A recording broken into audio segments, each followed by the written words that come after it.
All right. We're a little late, but we're there. We're there. We're living. Oh gosh, look at all that sunlight. Let's turn this a little bit. I forgot I turned that so we could peek into the backlog. But we don't need to do that anymore. What's up? Hello. Calvuvian. How are you? You can't do an @rel. It doesn't work like that here. That only works on Discord. Oh. So how is everyone?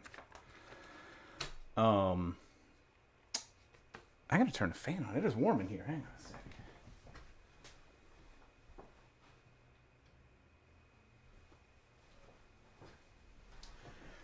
It's a hey, what is up? It's a December day, and it used to be cold in December, but thanks to global warming, we don't get cold in December anymore. So now I'm like, damn, it's hot in December. I gotta turn the fan on. Oh, what's up, Extra? How you doing? I was just saying, we're getting back around to it. I had planned on streaming Wednesday, came down with a headache, wanted to push it to Thursday, but my Thursday schedule was just too busy. So you didn't miss much. We haven't done anything since we got this massive portion complete. I can't even keep this on the desk because when I put it on the desk, it hits the TV before it's even on the... why can't you hear me? Maybe you should turn it up. I believe other people can hear me. My volume looks like it's working. I don't know if it's just you, Calvin.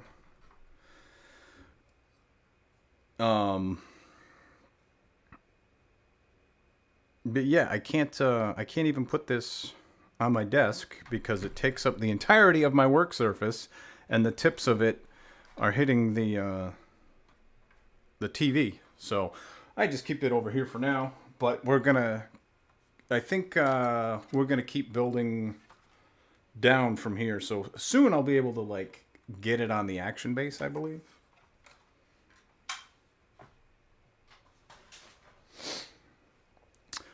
We got the front skirts going. These are massive. Comparatively, I have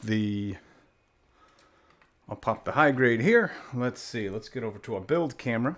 Oh, that is way off. What are we doing? This camera's kind of weird. Every time I turn it off and turn it back on, it's like focused differently. I don't know. Anyway, you can see the size of a 144 front skirt compared to the Neo Zeong front skirt. It goes from the bottom of the foot up to halfway to the torso in comparison. Outdoor Christmas event. What kind of outdoor Christmas event? But certainly rainy outdoors sounds even more miserable. Nope. Oh, I gotta turn this on. Now, there we go. All right, so we're a little focused here. I assume you guys can hear. Oh yeah, see, okay, you're responding. I was a little curious because he said he couldn't hear me, but I had a feeling that was just his end. Oh, all right. Well, that sounds kind of cool. Unfortunately ruined by rain, but... Oh, you hear now. Now you hear.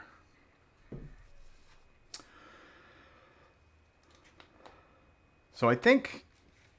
Yeah, part of me wonders if this is the new normal.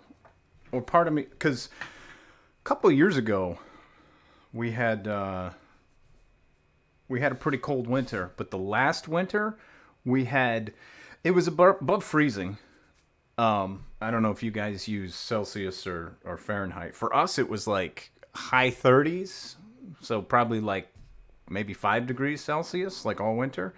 and it like we had rain, but there was no snow ever.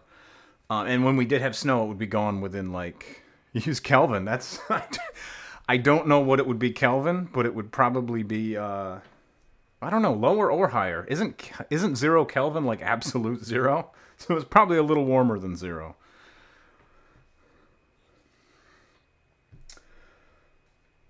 So this is what we got. Yeah, last year there was no snow at all. This year, so far it's been warm.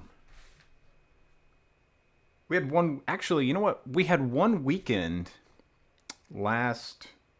I guess it was this February, last winter, this February, where.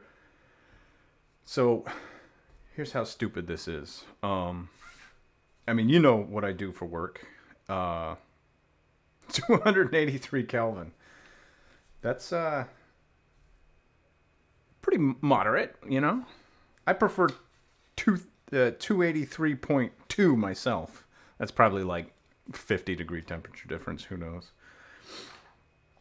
All right, so I know we need these. Oh gosh, two parts that take up the entire runner. We need both of these. We need X1, 14, and 15. Those are this one? X1, 14? Where's 14?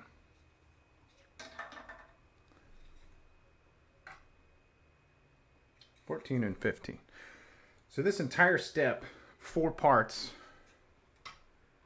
is a massive amount of plastic. I think these are the hip joints, maybe? I say hip joints. There's no legs on this. I think this is just where the giant booster tanks connect in.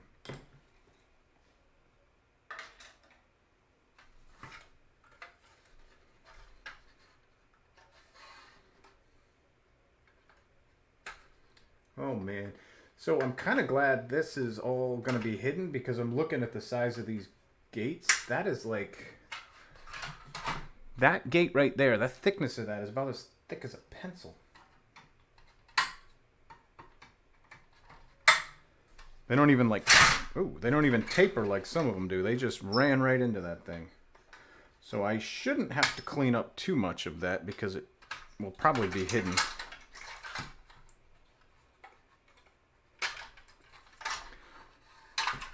However, you can see how, well, there's not a lot of light.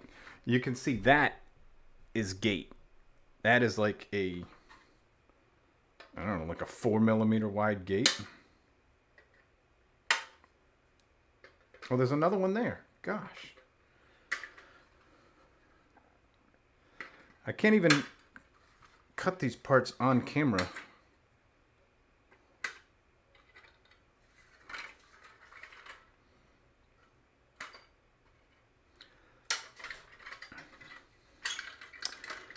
I remember one year, it was November. That's probably horrible to listen to. Sorry. It's right into the microphone. One year, in early November, I did a charity road race at 1:30 in the morning. And it was the day we set our clocks back. So the idea was like we would start the race at 1:50 a.m. And then at 2 o'clock, the clock would roll back like an hour. So when we would finish the 5K, our finishing time would be before the start time, which was just kind of quirky or whatever. But I thought that would be pretty cool. And I'm thinking, okay, so it's New England. It's November. There's no sun. The sun will have been down for like 6 hours at this point. It's gonna be cold. And I really didn't know how to dress because I knew I was gonna be cold, and then I knew when the run started I was gonna be warm. And I really had no idea how to dress for the thing. So I ended up getting just like some Under Armour thermal like running leggings and a long sleeve shirt. And I figured if I had like a hat and gloves, I could throw them off as I ran or something. So I started the race, and it was one of those years where like it was unusually warm all fall and winter, but it was so cold that night because there was no sun that like it screwed with my body temperature because I was like cold, but I didn't want to have to wear a jacket because I knew as soon as I got running, I'd take it off. And then I think I sucked it up and dealt with the cold. And then the race started. And like 15 minutes into it, no, not 15 minutes into it, probably 5 minutes into it, I was feeling good. I was like, I made all the right decisions. I'm wearing light layers. I'm not too hot. It's really not bad. Finished the race in like 25 minutes because it was only a 5K. And then as soon as I was done, like the slight sweat that I worked up and having no layers or anything just like attacked me. I was so cold, so fast. I was just like, I want to leave. And the people there were like, oh, you can't leave yet. There's still like dozens of people still running. Because I ran the thing. I guess it was for charity and a lot of people were just walking it. And they were like, oh, you can't leave yet because there's still like 70 people out there walking on the streets. So you can't leave until like they're back. And I'm like, no, that's not the answer. Like, sorry that they chose to walk it, but I'm going to go home now. And they were just like, well, just drive really slow. So I did. There were no people, but I'm just like, the being damp just from like working up a sweat and it like wicking into my clothing and then kind of shutting off my my running in the heat. I felt so cold. I didn't get sick though. I did get sick one time. I went to go see Guar in February and they sprayed everybody with a bunch of fake blood and all sorts of stuff. And then I walked to my car. And oh man, I got sick from that. But it was a good time. Not getting sick. The show was a good time.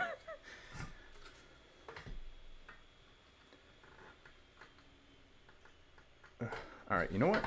I'm changing my mind. I'm going back to my old nippers because I don't want to ruin my good nippers on these freaking gates.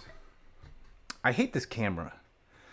Like, it can either focus on what I'm doing or the mat. Like, this seems to be okay. It's focused enough, kind of balanced in between.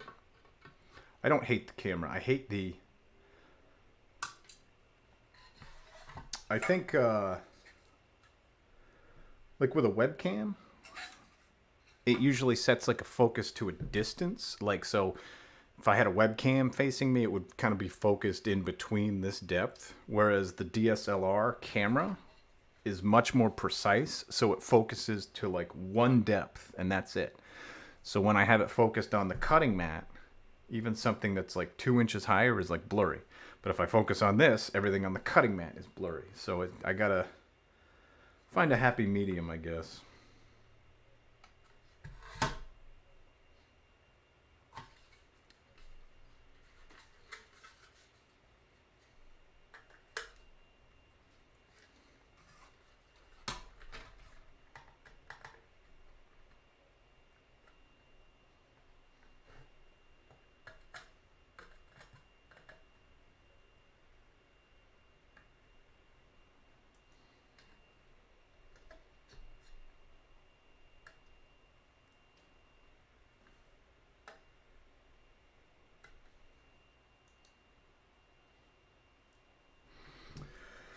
All right. No, there's another one. I was gonna say, is that all of them? It is not.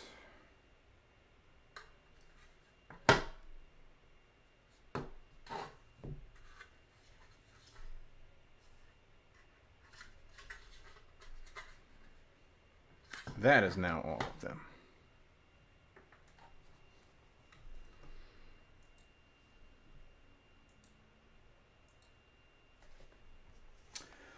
So what do? This is the front part. This is where our waist unit connects in. So this would be the equivalent of the poly cap that everything plugs into. Quite the poly cap. And this is the, I guess, the hip joint. Which way does it go? It goes so that the lower hole is in the front.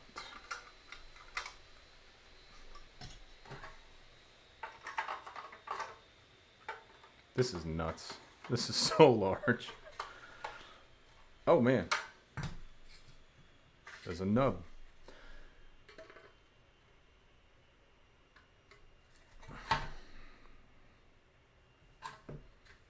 Once again, I'm so glad I don't have to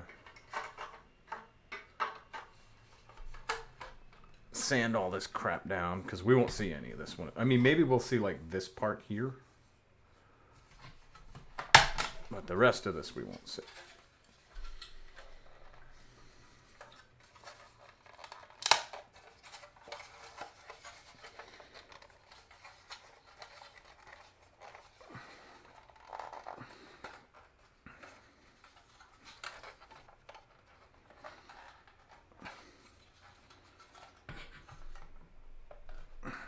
Alright, that's all closed up. Why can't I get this to close up? Is there something? Oh, that thing is not in there. That's why. Oh, no, that's right.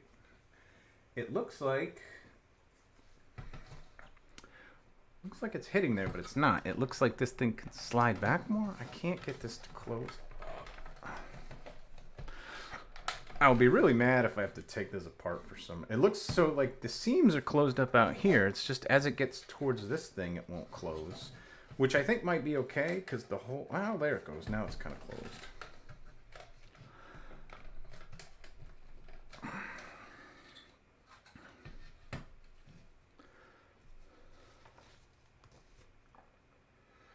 So now I need X112, X110, and 9. 12, 10, and 9. Which is good because those are right in here.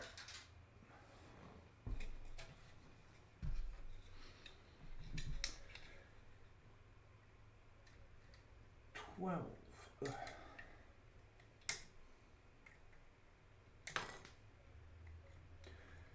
So my favorite Gundam kits are always the kits where they do like intelligent runner layout, so that like I can finish up one runner. Like with this one, I'm pretty much getting to the part where all of it's empty. I hate the one where it's like I take this part from one and this part from a different one, and at the end of the day you have to keep all of them. I like how like I can completely empty one out and just take it out of the rotation. I don't have to search through it. We can just say we're done with this one. We're not there yet, but we're almost there. So we're also gonna need Q, W, X, B, X, C, M, and oh my gosh, this is a lot of parts. This is so many parts, but so for now, we need these. XB1, W, and Q. XC1, we need this one? Yeah, this is one we'll need.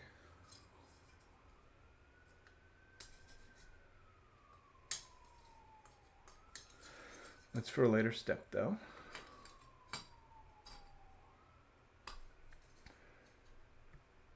WC1. We do need these, but not right now. I need WB1. Where's that?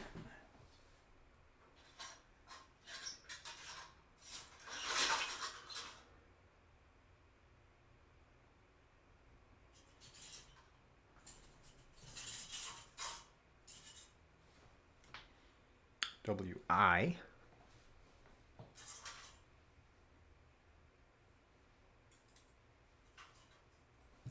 Here it is. WB1, That's like the high mega cannon for the waist section there. Q3, W9. Do we need... No more. Sorry. So we're going to need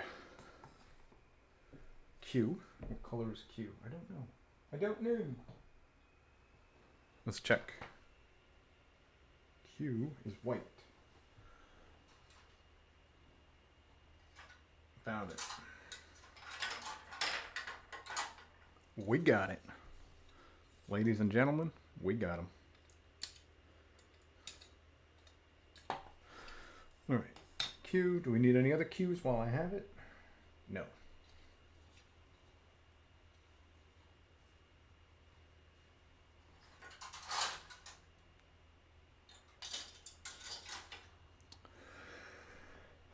W. What color is W? I'm going to guess white. No. Those are O's. That's N's.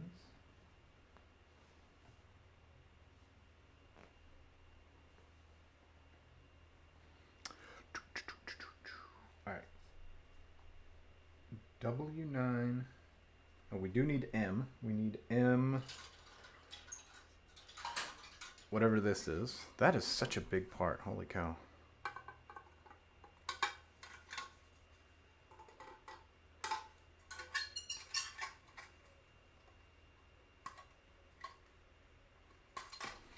So we'll set that off to the side for now because we need it, but eventually. We're going to need these later, but again, eventually. Color is W.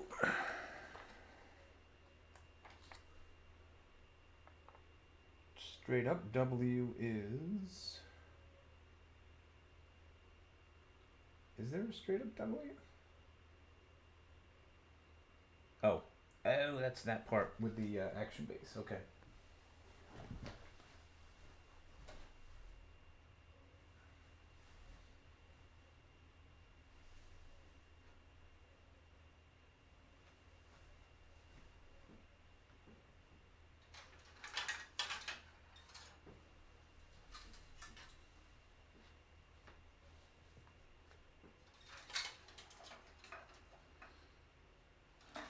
No. Everything's falling.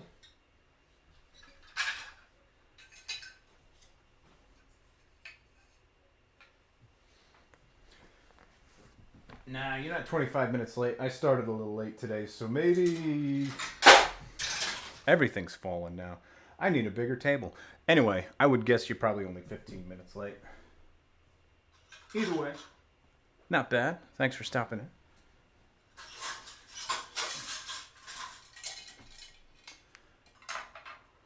We are approaching critical mass here where all the parts that I need are spread out over so many damn sprues and runners, and they're all like underneath each other on the table, and I pick one up and 3 of them fall, but we've just finished this runner and we're done with that one. Another one in the junk pile. That's 2 so far today. We're making progress. We're getting there. Everything is falling.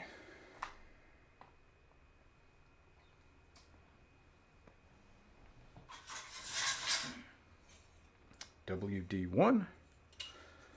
WD40. Oh, we don't go that high, do we? All right, so this one is the 3rd step. That's what that. We still got this. So these are the 3 to that step. Now we got those 3. So now we need I, WC, which we got. Which we just had. Where'd I put it? There's too many damn parts to this.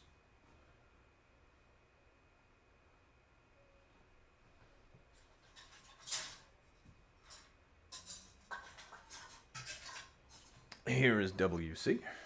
WC1. We'll still need I. Oops.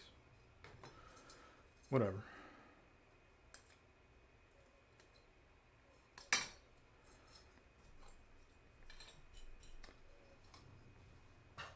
What color is eye?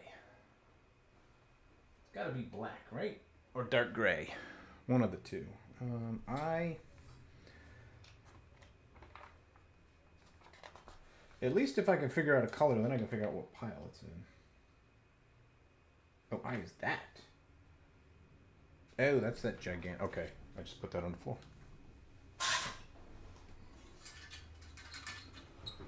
Gosh, these parts are so big. I can't even put this on the camera. That's like, I think I've said that more times building this than anything else. I think with reason. It's a ridiculously large kit, but. So is that everything? See, it's annoying because now that's not in focus. Focus.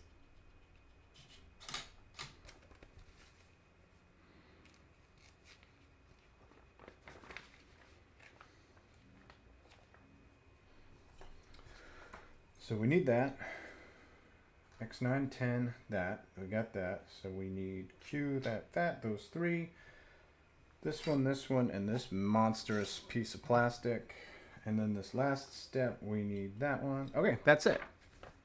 Not it, but that's it for this handful of steps.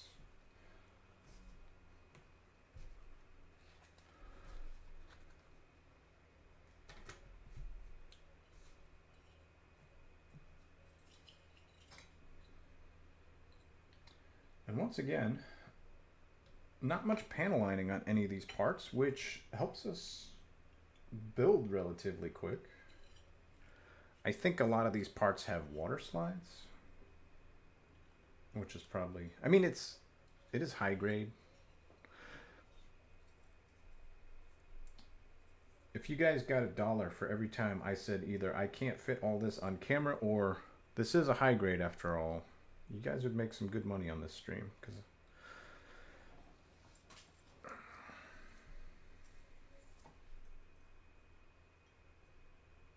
it's easy to forget with how monstrous this is,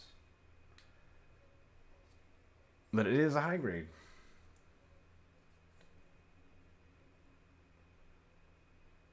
These are so ugly, and they're on blue plastic. Ah, gonna have to clean that up.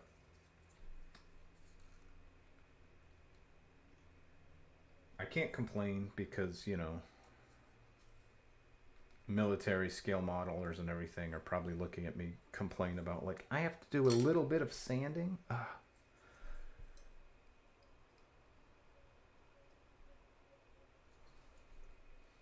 Everything comes the color it's supposed to be. It fits without gluing. There's no enormous body panel gaps where I have to fill in with putty. But my biggest complaint is I got to do a little bit of sanding.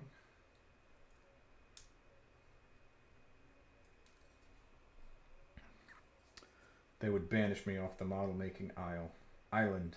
Aisle? I guess aisle works.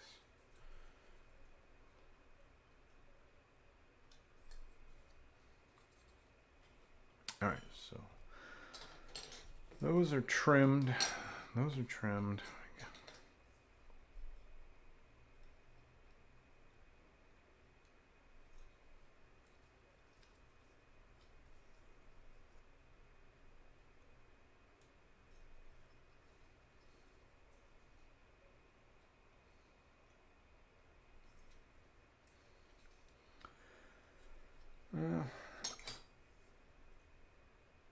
I guess we'll do more sanding than I anticipated because some of these nubs don't clean up perfectly, but if I get too aggressive with it, there's been times where, like, a small nub like this that you can kind of see right there, I'd be like, I can get that with the clippers, but then you end up taking too much plastic out and then it leaves like a visible divot. Learning my lesson. I'm not going to try and get that out. I may shave it down with a hobby knife and sand it, but that is to preserve the integrity of the plastic around the nub, because it is too easy to get a little too greedy with some godhand nippers and just like excavate a huge pit that you didn't mean to take off.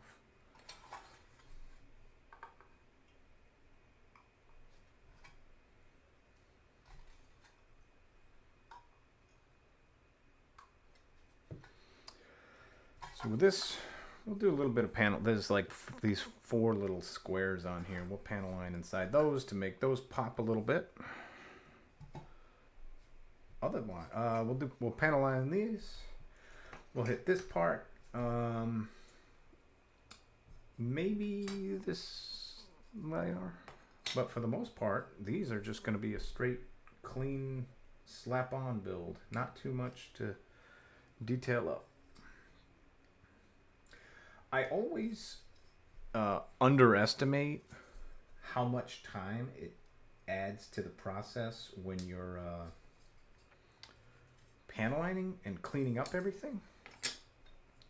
The first kit when I first got into the hobby, I didn't do that. Once I started doing it, I was very meticulous. I know some people will build the entire kit and then panel line it after it's built. I think that's insane. Those people are nuts.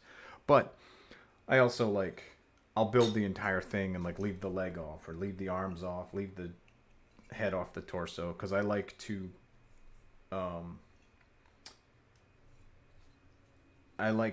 apply the decals on a part where I can turn the whole part and apply them, rather than have a leg on the thing and be holding it by the arm, and it's a little easier, I think. But I panel line every single part as I put them together. I cut them out, clean them up, sand them down, and then panel line them up. Some people panel line when the whole thing's built. I don't get that, but that's the cool thing about the hobby. There's no right way to do it. There's just kind of what works for you, I guess. I see some people build the whole thing, then deconstruct the whole thing and then paint it. I'm like, why would you build it just to pull it apart, then paint it? I mean, I guess testing for fit, but I don't know. If I was going to paint, I would cut it all out, clean it all up, paint, then detail, then water slide, then assemble. But,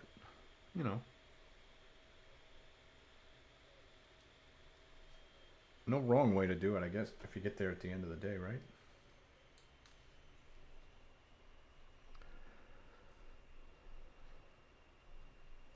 Come on. Oh, all right, this is...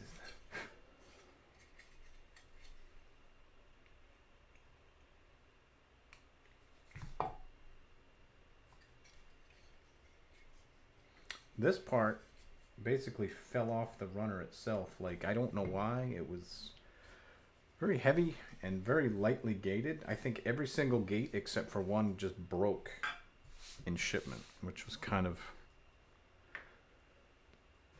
unexpected, but whatever. Saves me the trouble of cutting it out. Alright.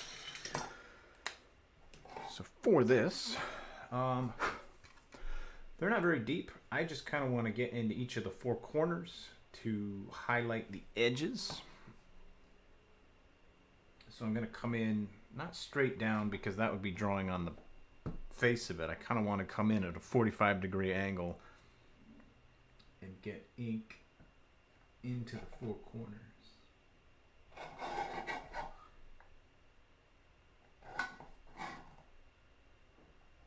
That actually took pretty well.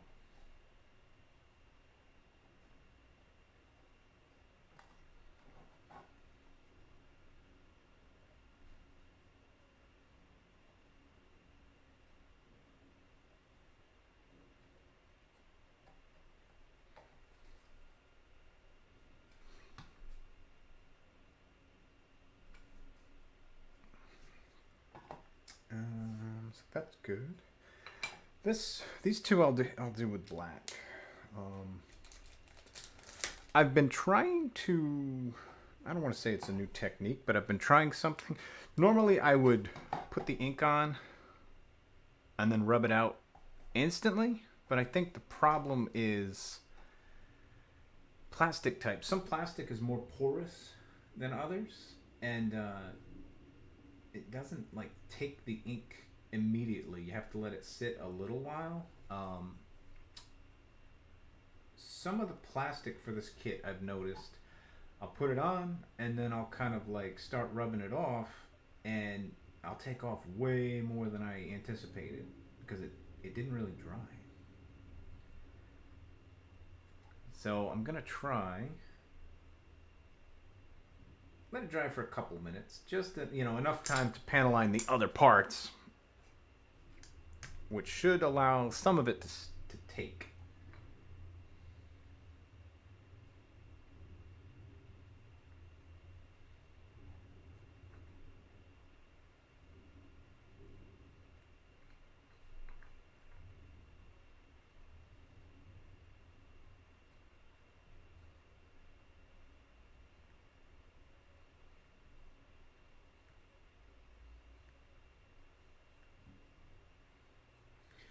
Some plastic is just crazy. I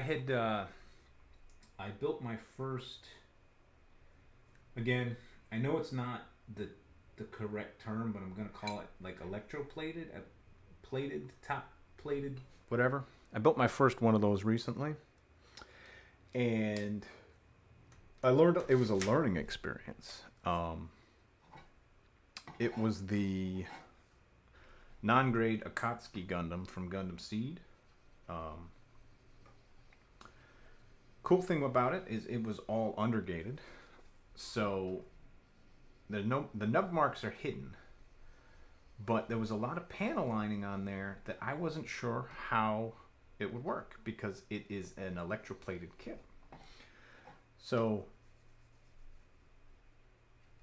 I don't want to say I learned, because I think I knew this, but I just forgot because I never worked one of those kits. So how those kits are done is they'll take a regular plastic runner, just like this, and they will spray. They'll take it and they'll dunk it in like the metallic silver. Even if it's a gold at the end of the day, they'll put it in metallic silver. So they'll have the tub and they'll dip the thing in there, so it's a plastic sprue completely covered with really, really shiny chrome silver. Then, to get the gold effect, they'll spray a see-through yellow over the entire thing. So it's thin, clear yellow paint over a chrome undercoating, I guess. So I think I knew that from watching a review, but I forgot that because this was like my first time ever building one of those. So what that means is the shiny outer coat collects all fingerprints like crazy, which sucked. So I did wear gloves when I built it, so I didn't have to deal with the fingerprints. But what it means is it's technically already got a coat of paint on it. That being the gold paint sprayed over the chrome underneath. So cutting stuff off a runner and everything, I didn't think, oh, this is painted. I just thought like, yeah, it's shiny gold. You know, I've done some kits that were just shiny gold. So what that actually led to was when I was trying to panel line stuff, I don't know if you guys have panel lined something that you've either painted or top coated, but it changes the surface that you're drawing on because it's no longer the smooth plastic. It's like a very porous, absorbent paint. So what I ended up doing was I said, all right, I'll just put a panel line on here, and I put it on there and I drew it. And sometimes I draw sloppy. That's why I clean up, I clean everything up. I draw it sloppy, but the ink took right into the paint, like it saturated it, and it was in there, and I was like, uh-oh. So I tried taking a Q-tip like I'm doing now and kind of like getting out some of the areas where it's either on parts I didn't want it to, or it's on the high parts, So I was doing this and doing this and doing this, and nothing was coming off. And I'm like, oh no. Because I have used panel lining on painted parts before, and I was like, oh, that's right. This is all painted. Like, oops. So it was not coming off. So I tried a lot of the Q-tip, couldn't get it. I tried a more aggressive approach where I just use an eraser, because it'll not go into grooves, but it'll get everything off across the finish. And I was going over it and over it, and because it was kind of like a textured, grippy surface, it was shredding the hell out of the eraser, but it wasn't actually removing the paint. And I'm like, damn it, what do I... Or not the paint, the ink. So I was like, how do I get this out of these little grooves? So my next really desperate attempt was I took the paint remover that I used for the pour type paint markers, and I was like, well, I know this gets it off. Let me try it on a Q-tip. So I put some of that on a Q-tip, and I used it like a brush. I kind of was like going over the areas where I wanted to remove some of the panel lining. And what that did was, because it was chrome painted over with gold, it was removing the gold paint before it was actually removing the panel lining. And I went, oh my gosh. So like the parts that I rubbed with the paint remover are actually, it took all the clear yellow off down to the plated chrome. So now I think I used it on like the abdomen section.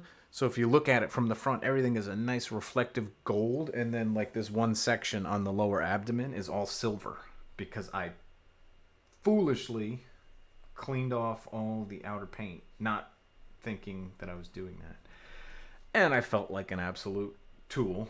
But the good thing was, it's a non-grade kit. It was not something super special. I did that one first because I was like, I'm going to learn. I'd rather learn on a non-grade, easier kit. I have some master grades, and I have some real grades, and I even have the master grade extreme, what is it? Not infinite justice. Strike freedom, that's it. The master grade extreme strike freedom. And I would rather screw up the non-grade Akatsuki than like the kit that I paid a lot of money for. So, learning experience, I gained something out of it. I felt like a fool, but it was funny.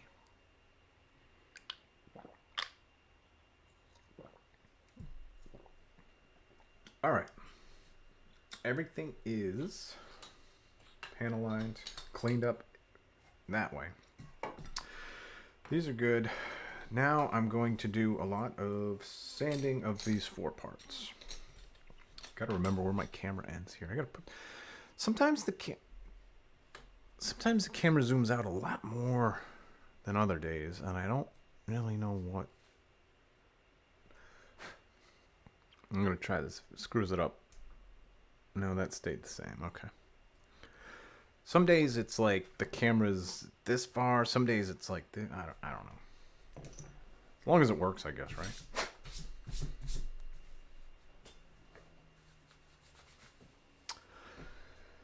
So we need this. We'll need the balancer. We'll need the... I don't want to use this one. This one kind of sucks. God, is that up? Is that up? That looks so bad. Don't tell me that's up. Tell me that's down.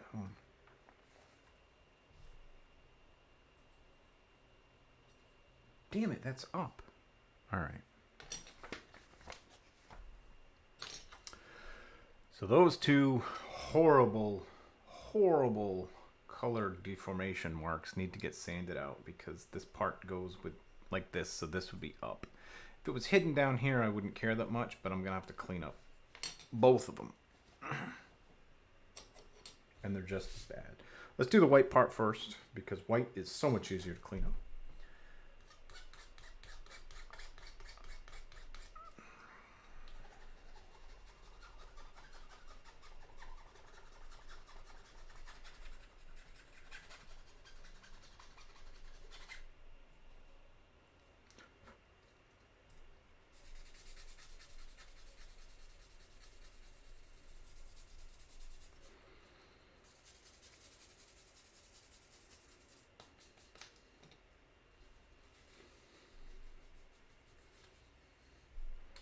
Nice. Gosh. It bothers me that that's crooked, but problem is it's trapezoidal because the camera's getting it. So it's like this side looks clean, but the other side's a little bit off. But whatever. It's good enough.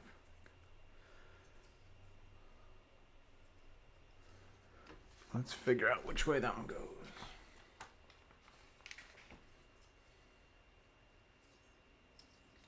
That's up. All right.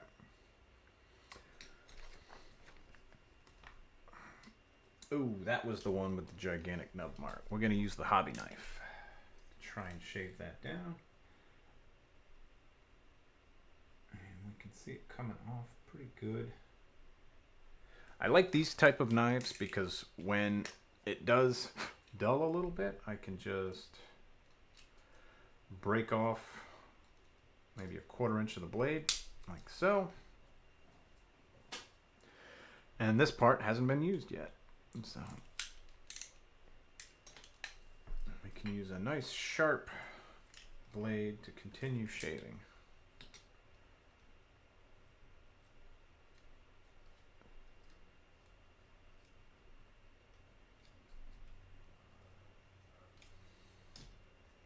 Now we will sand the little bit that's left.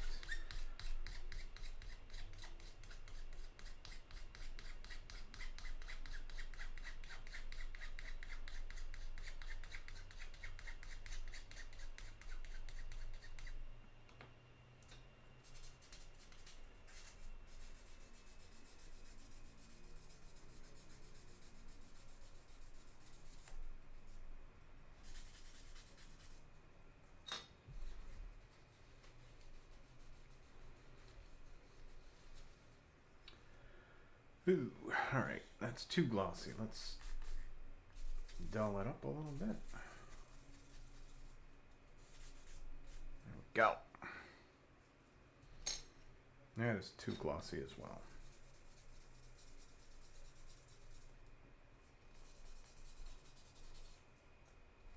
There we go. Wonderful.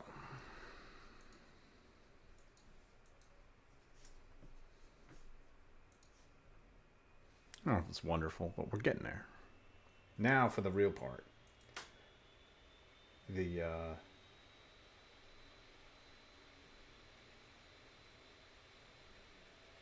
go away. The blue. Altus in. What is up, man? Cleaning up the goddamn blue stress marks. We'll do it. This blue has cleaned up nicely before. It's just the fact that they put the gates right there. Come on, they did it on both of them. Ugh. Ugh. Horrible.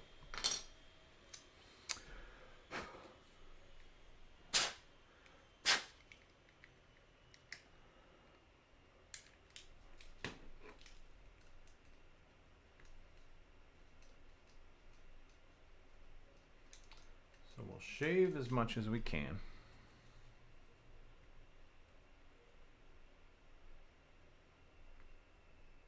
Which is not too much.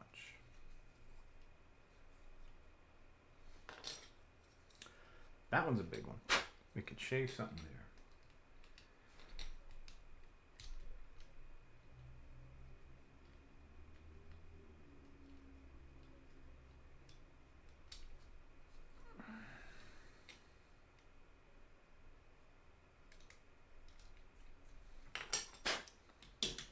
Now,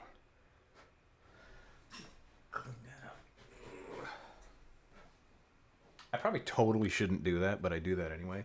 These tempered glass files are awesome because they never need to be like, they don't wear out like sanding paper does almost, but the areas in between all the grit does fill up with this plastic dust, and it's super easy to clean it out.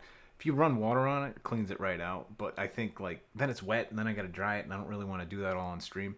So the easiest way to do it is I just kind of like brush it on my pant leg and it cleans a lot of it out. However, I didn't want to do that. Sometimes it doesn't always do it, but if I just kind of like rub it on the carpet, it cleans it all out. And I'm like, yeah, I shouldn't be doing that, but I vacuum I'll get it all clean, but maybe I should just get like a rag or something to do that on. But it's much easier to just hit it on the thigh of your jeans.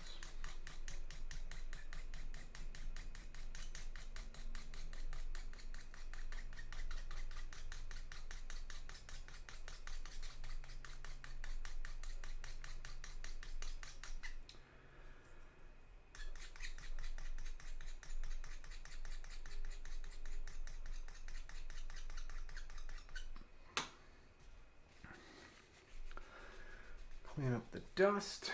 Doesn't look very good. Still got some white spots on there. We'll get the bigger one.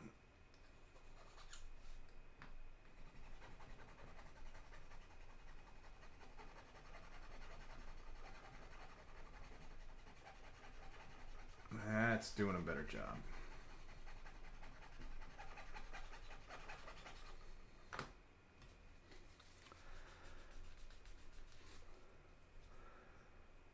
So you can kind of see it kind of took the edge off rather than just the white spot. But that's what the balancer's for later. So that's kind of why I don't really like this big one. It's almost like a brute force. I like this thinner, smaller one because I can kind of like localize it just on where I want to rub. However, this one, it just bulldozes everything. And you can kind of see how smooth this whole corner is now, and it kind of took it off. But the balancer will fix a lot of that. So I'm going to try just to localize this one so we can kind of compare the two razors. This one I want to hit just the gate, although I'm already looking at the lip appearing, so I guess it's not doing too much different.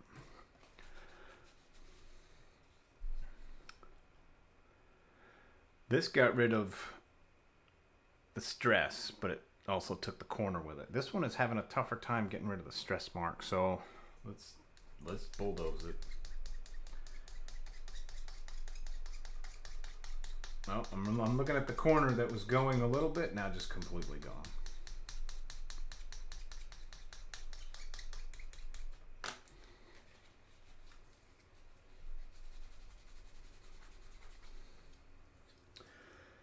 Tiny bit of stress marks, so we'll keep grinding.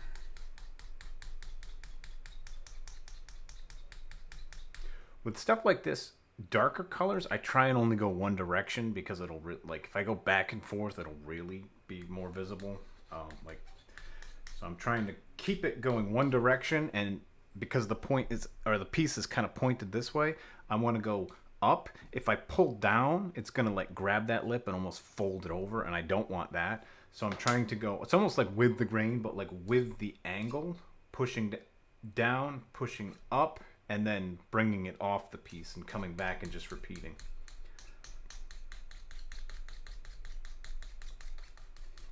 Because if I pull down, it's gonna chew it up a lot more than I want it to.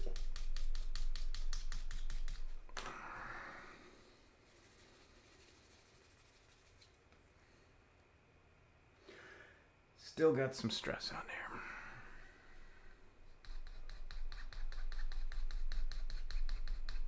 The problem with dark plastic is that when it stresses, it always stresses light. So you see it. And that's why we gotta really kind of sand it out. The whole monitor's bouncing around. That's how you know I'm serious.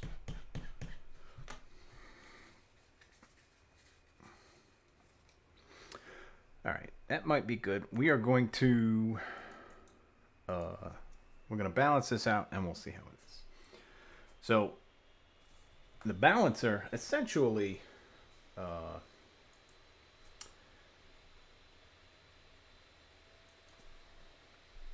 you can kind of see this is matte, and then the edges where I was really doing grinding kind of got smooth. This is like a two texture sanding sponge. This side is more smooth. This side is textury and it's almost like sandpaper, but it's spongy material. You go over this area where it's like matte versus glossy, and it kind of grinds it all out into one uniform looking. Let's see if I can get in there a little bit more. Yeah, so this is a bit easier to see where it's all matte here, and then the corner where I was sanding it took on much more of a glossy effect. So we'll use the balancer, and this you can apply pressure because it's gonna scuff it up, but it's not gonna sand it. So like I just put it on here and I can scuff the whole thing up any direction. I usually try and go like circular, so it's like 360 degrees every direction. You're getting the same amount of scuff. So we go over the whole thing like that, and then I use the side of it just to kind of polish it off, clean it up a little bit, and it got rid of the glossiness of the sanded area, and it kind of blended the matte into the gloss, and you can keep going. This one's a little bit worn out. When these are brand new, they're very a lot more texture on them, but like I said, a circular motion around this whole thing.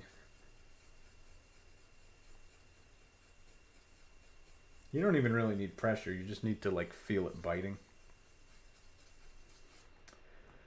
And it's all kind of scuffy because you can see it's all scratching it mostly evenly. And then you use the side to kind of erase it.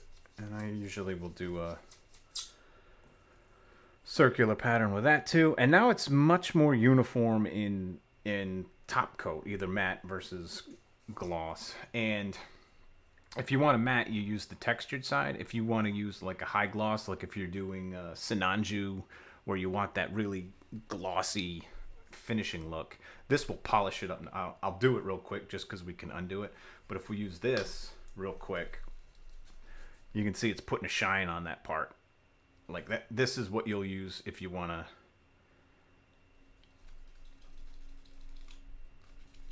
You know, if you want like a high gloss kit. But we don't. We want a matte kit. So now we'll kind of screw it up a bit. And then clean off some of the... Looks better. Now we still got to work on this shitty edge here. But that's just kind of the balancer. I know people kind of ask, what the hell is that thing for? That's what I use it for. You could kind of use it as like a soft sanding sponge, but it wears out too quickly, I assume. Especially when you have something like this that can actually do the job. Alright, enough of that. We'll brute force this some more.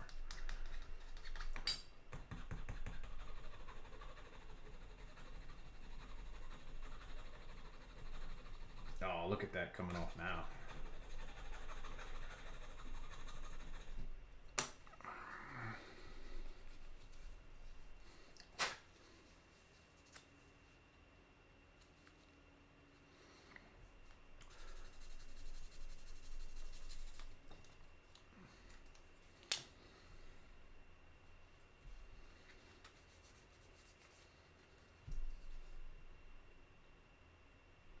Darken that up. We'll spread that around. All right, so it's not perfect, but well, it's still kind of glossy. Let's get in there. Let's mess that up.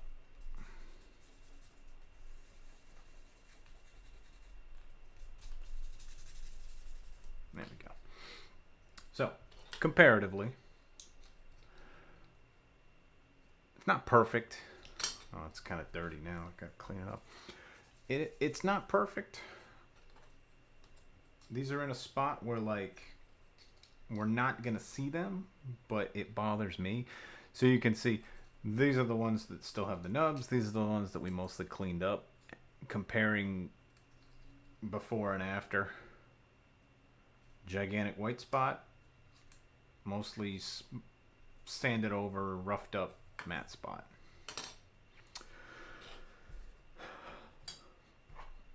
Whoa, whoa, whoa, I'm throwing shit. Come here.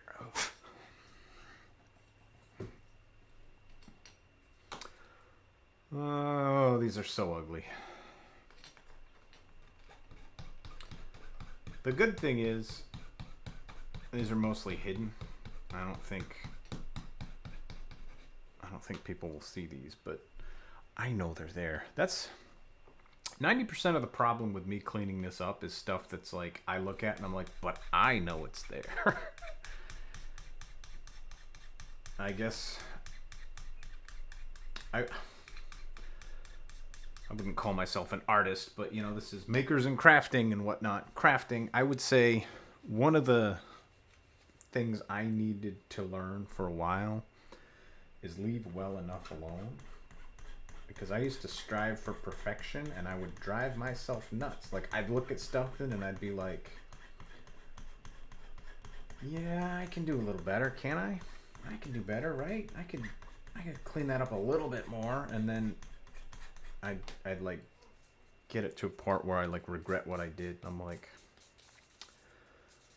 had I stopped 5 minutes ago, I'd probably be a lot happier.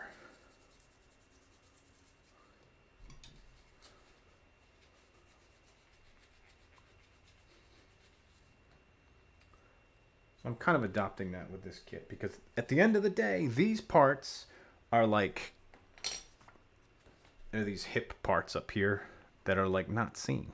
We don't see them. They get layered on top of each other. This one goes on, and this one like layers over. Well, I guess it's this one. This one layers over it, and it's like you don't even really see that part. Why am I cleaning it up? Because I know it's there.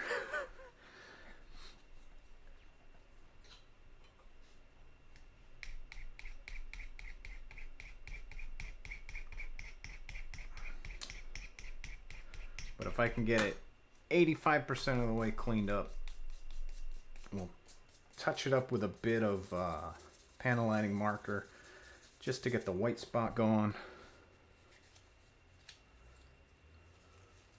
And we'll move on.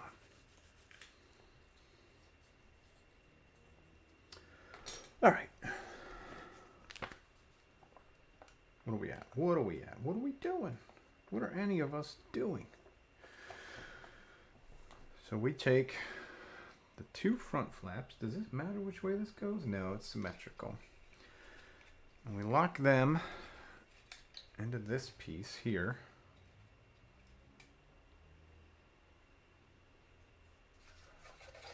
And we take this whole contraption and smash it onto these two pegs here. Oh gosh. Oh gosh. Go! There we go. We got it. We got it.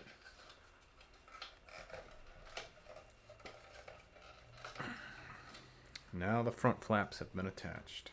Let's get some of these tools out of the way.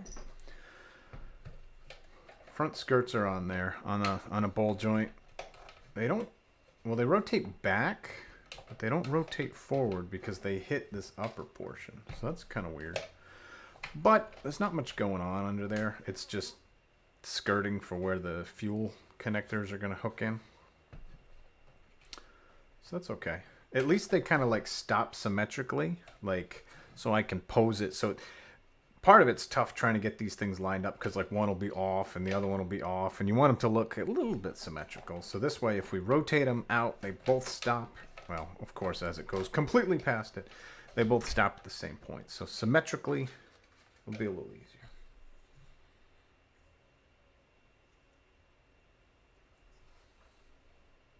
Oh my gosh. All right, we'll put this in. We can do this.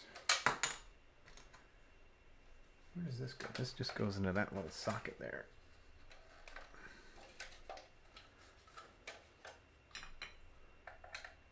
I don't know what those are, but we'll find out.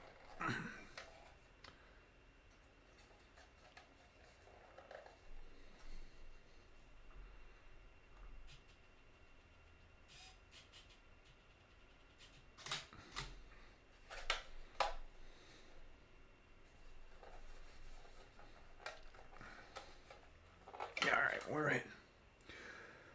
Like a hacker in a crappy 90s movie. Oh man. Be careful not to get your finger caught. That's that really nice instruction manual again. Please don't hurt yourself while building this kit. Those are kind of ugly marks, but I know we cover them up. This thing gets covered up right now, right? Yeah, with this. With this.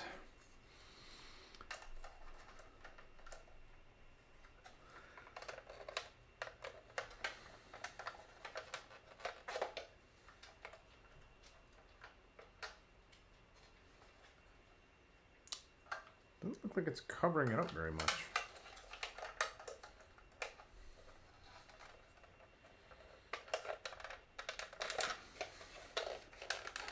There we go. Just had to push it a little bit. So now it's completely covered up. So we can't even see it. And we got the, like, I don't know if it's a high mega cannon, but I know it looks just like the high mega cannon on the double Zeta's forehead. And I think the Zeong had like a waist cannon. So I would expect the Neo Zeong to have one, right? I saw a nub mark, or not a nub mark, a part where I want a little bit of sanding. Come on.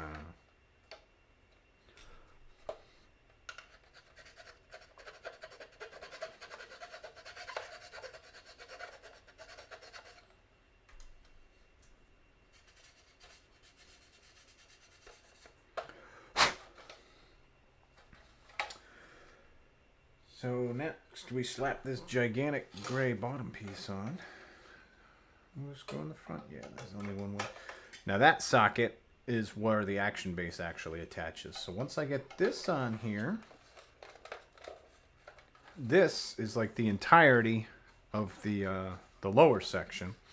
And now I can put the upper section into that pin, the action base into that pin, and we can put the whole thing up on a base eventually and see just how tall and how ridiculous this kit is going to be.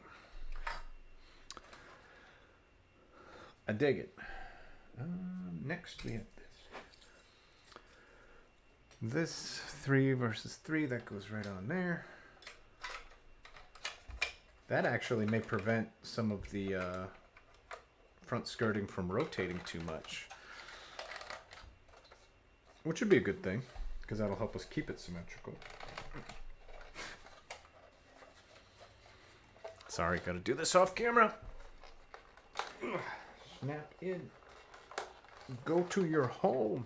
Are you too good for your home?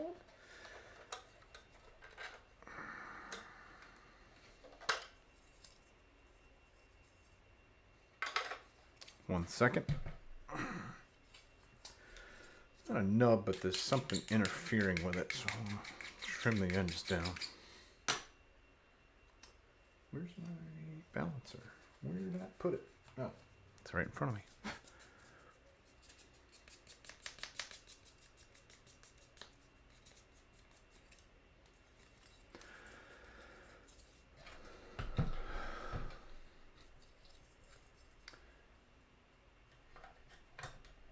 I don't know why. Maybe I have to push evenly. Like it's not. It's a flush surface, but they're just not going down because there's that gap here which won't close up. And when I push here, the bottom one pops up.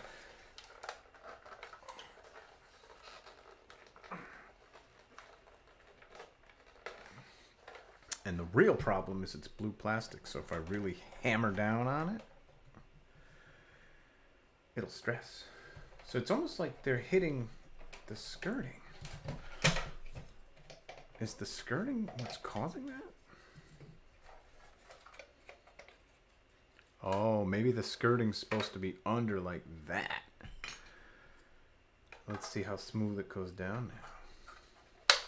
Right down. Go figure. You put the skirt in the right angle, and everything else lines right up. All right, so now that's on. Next we have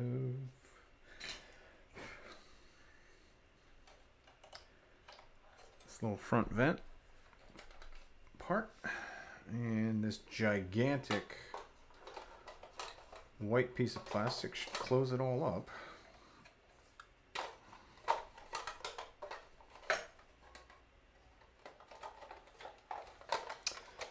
There we go. I had to line it up. How far does that go? Is that it? That as far down as it goes? Nope, that's not very far at all. There it goes. Felt that lock right in. So the front skirting doesn't move as much as it seemed because all these other panels are in the way. So it goes from about there to there, which, I mean, it doesn't go that way at all. Which is honestly fine because this kit is not, it's not for mobility. It's not like, most of the time you're going to want to move front skirting is because of legs.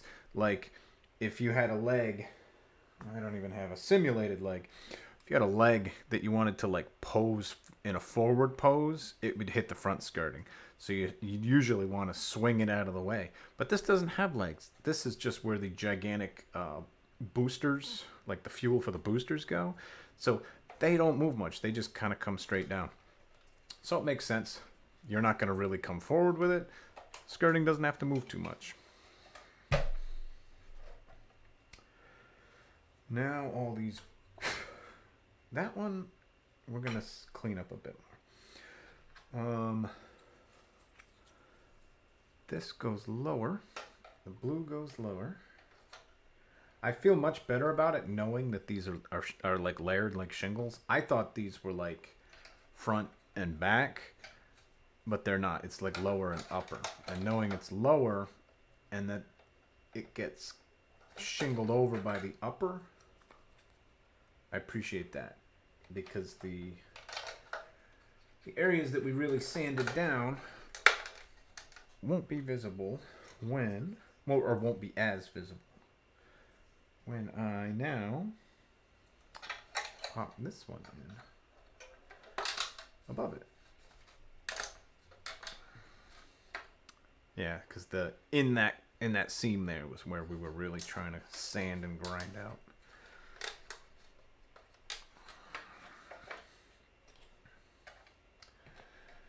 Now we'll do the port side. Port side, listen to me.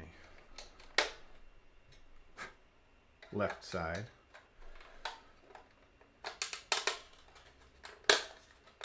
Sorry, work slips in sometimes. I say things like port side. Or I say, gotta hit the head. Alright, let's get a little bit color. Oh, I want to sand that top too because I didn't realize that was visible.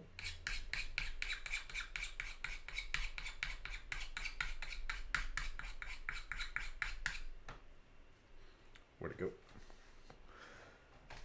It's under. The balancer is under the model. It's so large.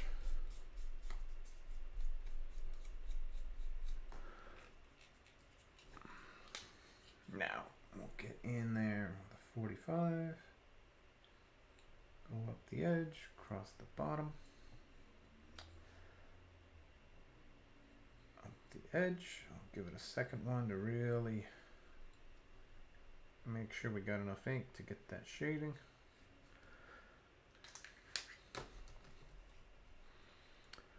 Just enough to highlight the edges. Clean up a little bit. Now this slides in the front and pushes right on. There we go. This feels so unlike a Gundam kit. It's just like big, hollow, like I can squeeze it and it's flexing, big, crunchy, clunky plastic. I'm used to perfect grades that are this size. That's why it feels so funny. All right, so there's our waist unit. This is just going to be a dry fit. Oh, if I can even dry fit. Nope, can't fit both of these on here at the same time. Let's go to the bigger camera. So this just kind of rests right in there. That's your waist unit, and it doesn't even turn much. It has like maybe a degree and a half left or right because this front gray piece is kind of notched in to that part. So it goes in there and then it just, but this is the the bulk of the kit. Past this, we build down the skirt, we build the boosters, we build the arms, and we build a lot of stuff. So this is kind of as big as the bulk of the kit, and this is so heavy. Oh my gosh. But for now, we're not going to worry about this top part because we don't have room to worry about that top part. All right, now let's refocus back onto the mat because it's so blurry.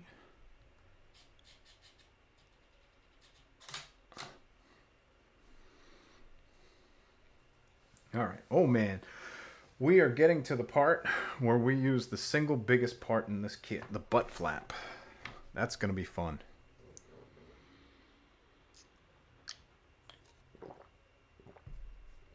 Fun with butt flaps. Sounds like something that Twitch shouldn't allow.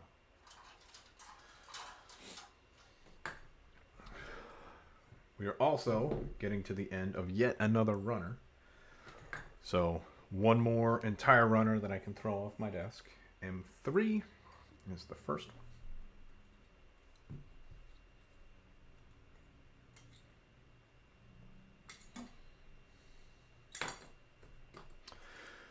M5 is the second one.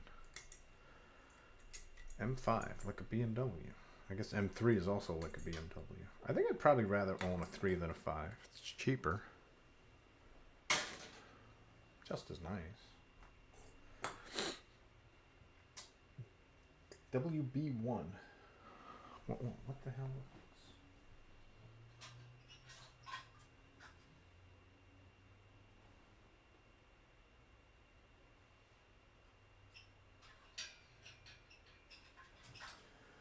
Where is WB1?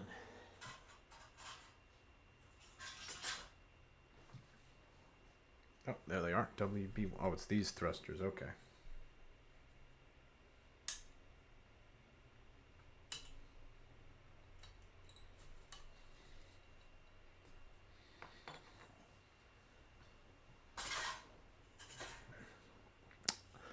From the front, they just look like a thruster, but from the side, you realize that they are kind of like asymmetrical. In the instruction guide, they only show you the asymmetrical side to let you know which way they go. So seeing them both like this, I didn't think they were the kit, but when you realize from the side, it's like, yeah, they're not symmetrical. Gotcha.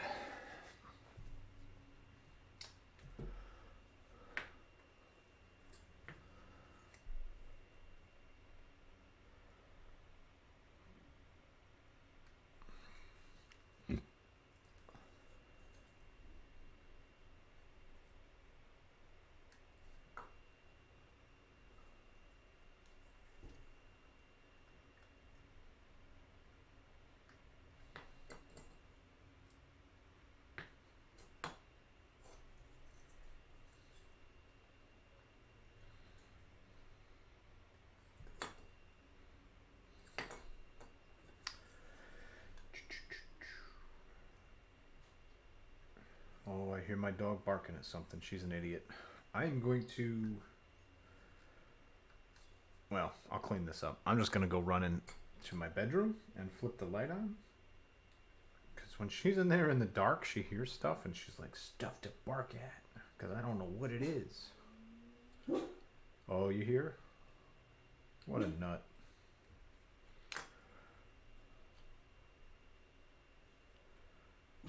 I'm just going to turn the light on. She does that all night. Like, if she can't see, she thinks there might be something to bark at. So when I turn the light on, she's like, oh, I can see. I know there's nothing to bark at. So I can calm down. 1 second.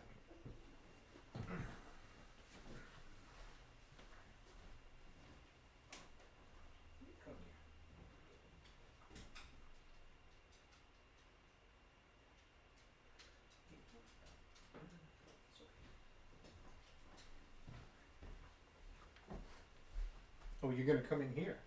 You want to say hi to the people. Hi. Say hi. You're on camera. Hi.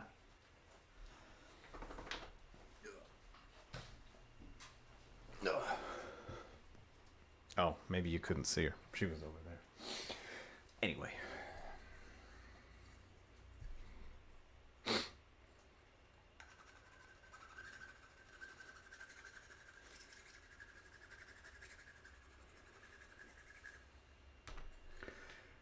That really is a seam line. Damn, I thought that was almost like a intentional panel line, but that is a seam line, mold line rather.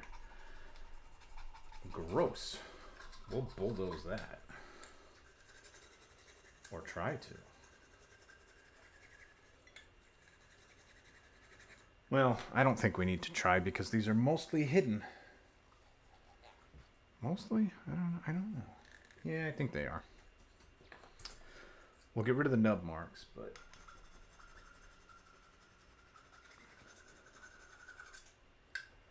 maybe those mold lines are supposed to be there because they are asymmetrical, and I think that's where they meet up with the butt flap.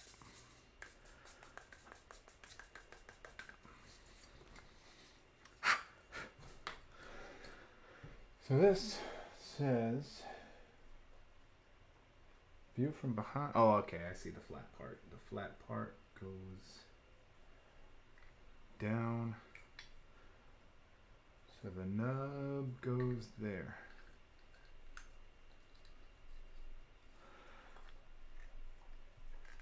Does it go in all the way? I can't tell. Oh, no, they do stick out some. They go until they stop, I guess. Crap, I thought they went all the way in, so I didn't. There's a nub there. Not a nub. A nub mark. I thought these went fully inside of them. It's alright though. That brown is super soft. Sands down pretty well.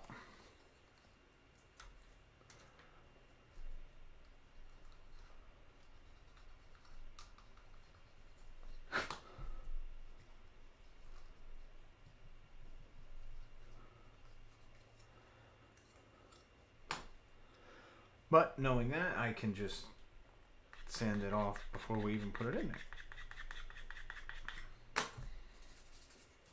Let me get rid of this before I knock that over and we get nubs everywhere, which yes, I have done many times. It's more fun when I bring my hand to me and I spill them into my lap. Fun, yes. That's the word.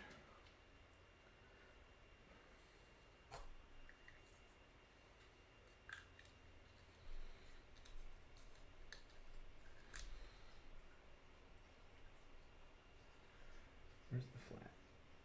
There's the flat.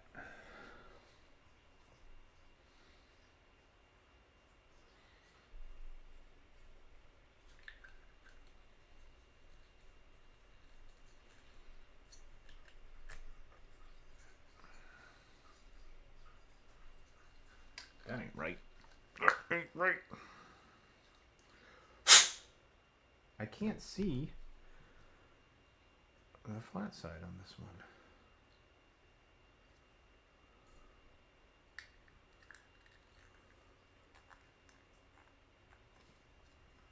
Is that? That's not right. They're not. Maybe.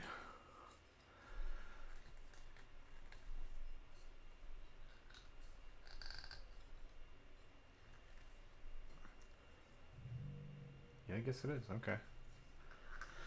Now, these are the two biggest single parts I have ever seen in any Gundam kit ever, period. Look at the frickin' size of this. Just nuts. Absolutely nuts. And this is the underside here.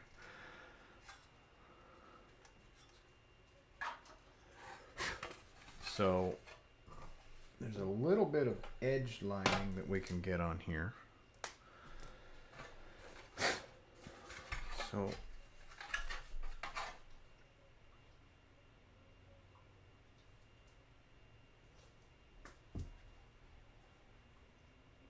what are you doing? What the heck are you doing over there?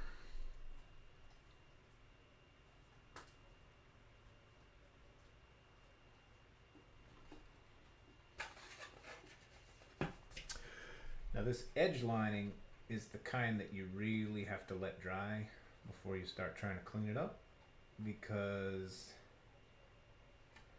you can wipe it away too easily, because it's not in a groove. It's like just on the surface. Relax.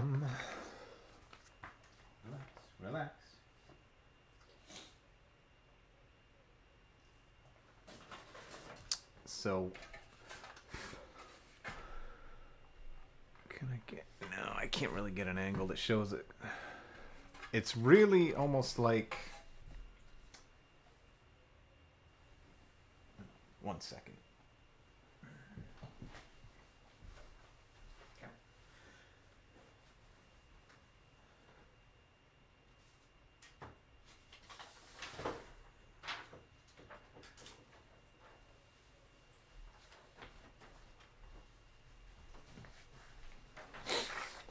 All right, so we can do a quick explanation of panel lining versus edge lining.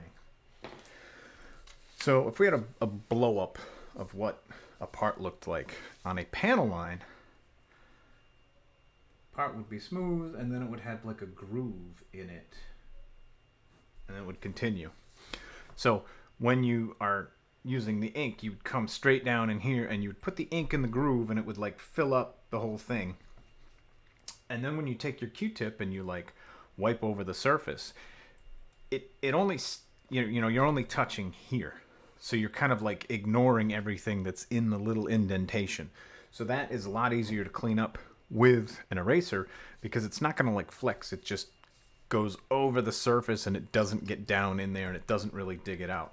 That's why you always go across these, because if you go like the length of them, you're just kind of like scooping it out. Now what we just did here is more of an edge detailing, where the part comes across and then it goes up and continues. So it's not a groove. It's like I took the ink and I kind of put it on this face. I got it in that crease down there, but it's not really the same way, because if I take a Q-tip and I go across this, I'm going to scoop it right off, because it's not like hidden in a little pocket. It's just applied to the side of the surface. Now, I'm going to let it dry. I mean, that's why I'm doing this while I'm letting this dry some, so it won't wear off as easily. But when you do clean these up, you want to pay attention to direction, because I want to take my Q-tip and come from high to low, so it kind of like flicks off and skips everything that's really recessed. Because if I come this way, I'll like scoop it all right out, and it's kind of like, well, you just put it all in there and then you scooped it all right out, you dummy. So and you definitely don't want to go fore and aft with this one, because it's not even like you'll scoop it out, you'll just rub it right off, and there's no purpose to that.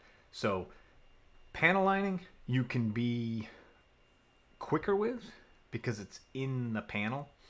Also, panel lining is what you want to use the pour type markers for. Edge lining, you cannot. You will make the biggest goddamn mess you've ever seen in your life. How these work is they're liquid ink. They're not. It's really not like a marker that you're just like if I put it down, it's just gonna spread and bleed out all over the place, because it's liquid ink. When you have a groove, like if I have a pattern that, you know, if it's a line and then an intersecting line, you don't even really take these, you just like, you tap it, or you tap it and you hold for a few seconds. Because what'll happen is the capillary action of the ink, it'll go into the groove, and capillary action is kind of like surface tension mixed with like gravity and spreading itself out. If I just like tap it right here, the ink will pull itself down this thin little channel, and then when it gets to this intersection, it'll like, a little bit will go that way, a little bit will go that way. It'll kind of like start spreading itself out all on its own. And then like that would be just from like a tap here. So I'd tap here, and then later when I was done, I'd like tap here and it would spread out and kind of go this way. And then I'd tap here and tap here. So you're going to get lots of like taps, and it's almost like an eyedropper where you're dropping it and then it's spreading itself out all through this recessed channeling. Now, what you have to do, that takes like anywhere from like 10 to 15 minutes to actually dry because it's liquid. It's not just like ink from a marker. What you have to do is you got to let it completely dry. Then you have to take one of these, it's like ink eraser markers. And what I do, rather than putting this right on the model, I like apply it to a Q-tip, almost like a paintbrush. So I'll kind of like saturate this Q-tip with this. Then you have to go over and clean it all up because these big spots where you tap, it bleeds all over the place. They make it's messy. But then you take your Q-tip and you kind of go back. Now that it's soaking wet, you don't want to go with because you'll scoop it all out. So you want to just go across. Then you get here and you go across this way. And it's a long process, but it results in much nicer, much cleaner, thin pinstriping lines. Whereas using a marker is just kind of like a quick, hey, I just want to hit this real quick to put some shading in there. So the pour type, it gets super thin, super crisp, but it doesn't work for this edge because if I take this edge and I try and like tap it, it's going to spread everywhere. It's going to go all 360 degrees because it's not like a channel that it's moving through like a gutter or something. It's just like, oh, you put it there, it's going to spread lengthwise, but it's going to spread that way. It's going to go up. It's going to look like a freaking mess, and you just don't want to do it. So this is a high grade, so I don't mind going with just a quick marker build. I will generally reserve pour type stuff for master grades. Also, just the amount of time it takes to make sure that the ink is dry. It wouldn't work on camera. I didn't want to do it. I just kind of vamped for about 10 minutes there while I let this edge work dry because I didn't want to have to keep reapplying it to wipe it off, to reapply it to wipe it off. So, as I said, it is the edge type. I really just hit the edge of this lip. So I'm going to go down only because if I come up, I'm going to get too much. And the cleanup is really not bad. You only have to clean up where it got a little messy, or like usually where you start. I'm just going to come down.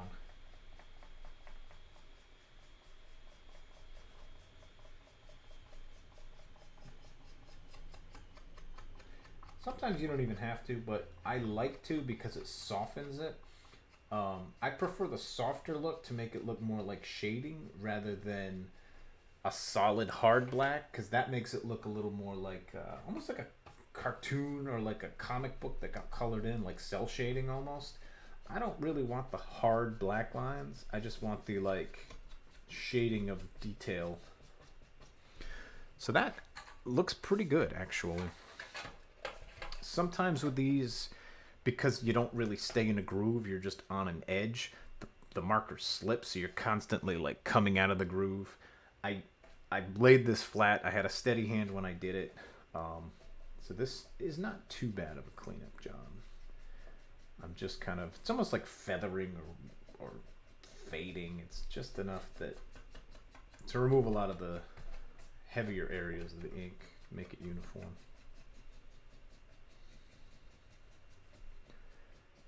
And like right now, if I just went in there like this along the groove, it would all come right out. So thankfully, there's not too much detailing on this. But now I believe we slap these two halves together. We pop. All right, so I take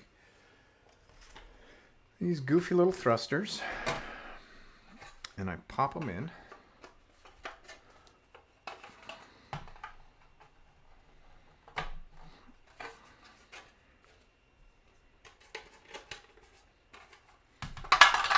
Ooh, that was loud. Sorry. Pop these goofy little thrusters in.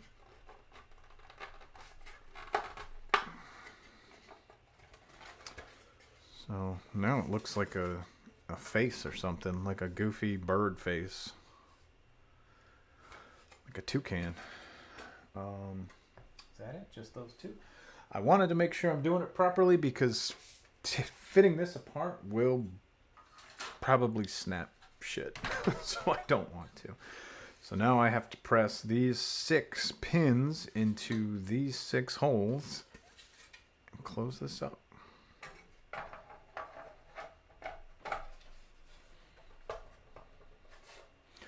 Want to kind of make sure I can feel that they're all started before I really start pressing, because if I get like 2 of them in and then these aren't started, it'll kind of like turn, because this side's in and I can't even get my hand on there, it's so big. Like if this side gets in and these aren't, it'll really kind of so all right, those I can feel in. These have popped out again, probably the 100th time. Sorry, I'm gonna do this off camera. Those are in. Those are out. Come on. Those are in.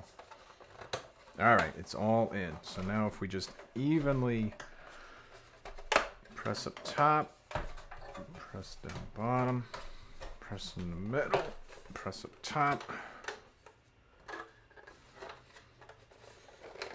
Oh, actually, you know what? These gaps are supposed to be there. I thought this had to like completely close up, but I guess this gets closed up later. So that gap is good enough that I can look in there and be like, all right, they're all where they're supposed to be. They're all closed up.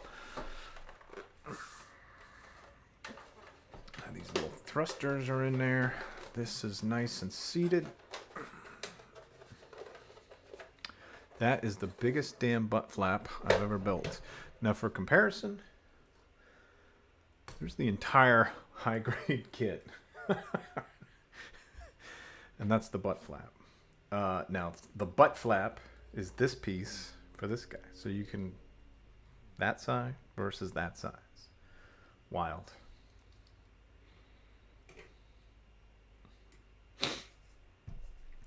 That thing didn't even come on its own runner. It was like an entire molded piece. Just that.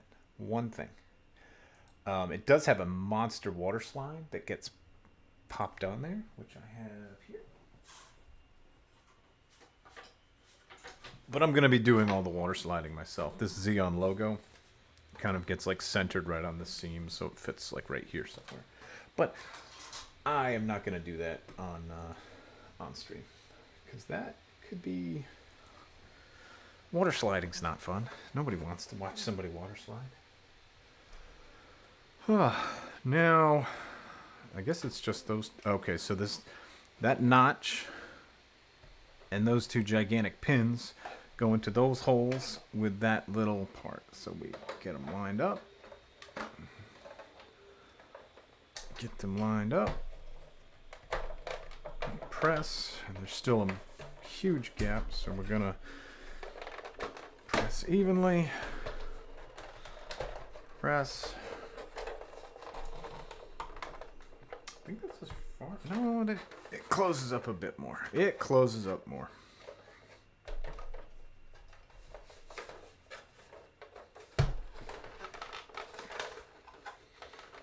There it goes.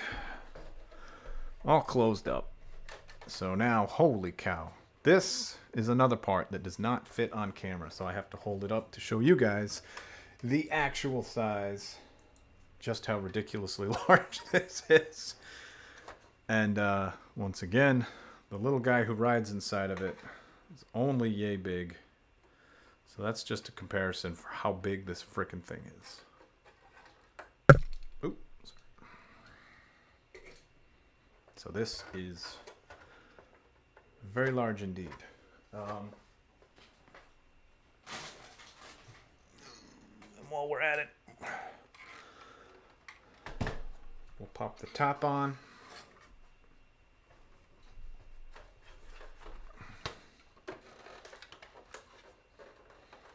I didn't realize the butt flap sticks out that far.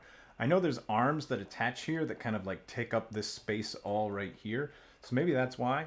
Maybe when these get put on, this doesn't look as comically large. But for now, this looks like so large. I'm like, wow, I didn't know it was that big. But it's really big, and my arm's getting tired from holding it out fully at arm's length. Also, I can now pop the action base on. And that's how, when it's on the ground, that's ground level, because the boosters end up going from hips down to here. So it will be from the bottom of that base to the top of those shoulders. That's how big this kit is. Holy crap.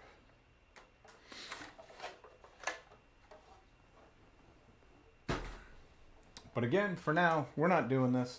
This was just for comical purposes. We're going to take the top off, and we're going to just continue working on the waist.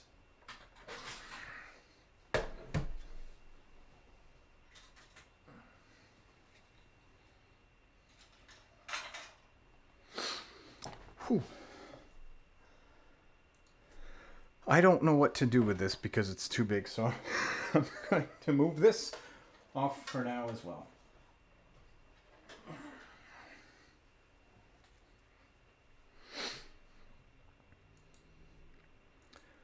Damn, son.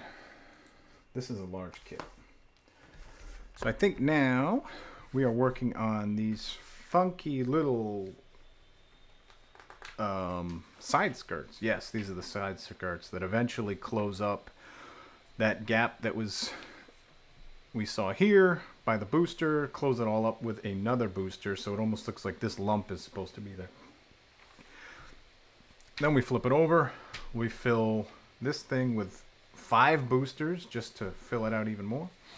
Then we start working on these enormous fuel tanks. How much time we got left? We got about an hour and maybe 15-20 minutes. I think we'll be able to get the side skirting done, the boosters done, these done. Maybe we'll get this far done. Maybe we'll hold off on these boosters for now, but we'll get it. Whew. There's a lot here. All right, I am going to hit the bathroom real quick because this energy drink is moving through me. But I will be right back in 30 seconds.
Alright, we're back, and I even remembered to unmute myself. Talk about a professional streamer, huh? I'm glad we're getting to these parts because this is like one of the big, gangliest, most unsightly freaking parts. I just couldn't wait to get rid of this. It was annoying me. So, we're using this one up.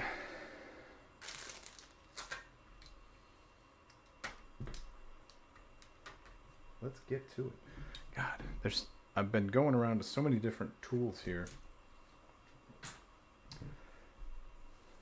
Tool management has gone to hell. I'm not putting this stuff away when I'm done with it.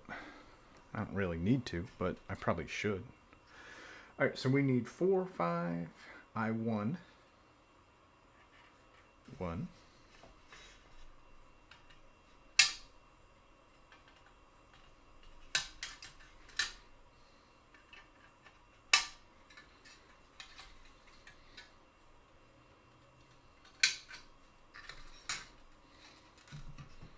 I5.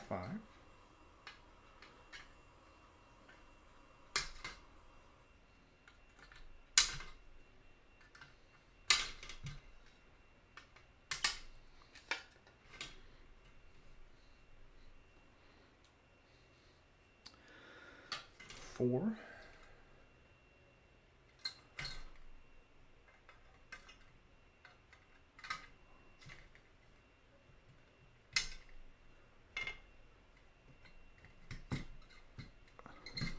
Come on now. Come on.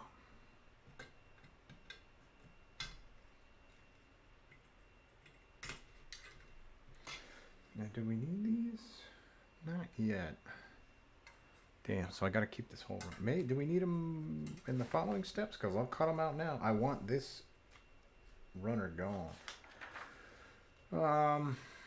Doesn't look that way. Maybe we don't need them. Let's check.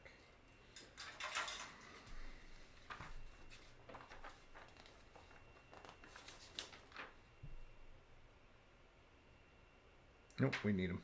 When do we need them? 2 and 7. When do we need these?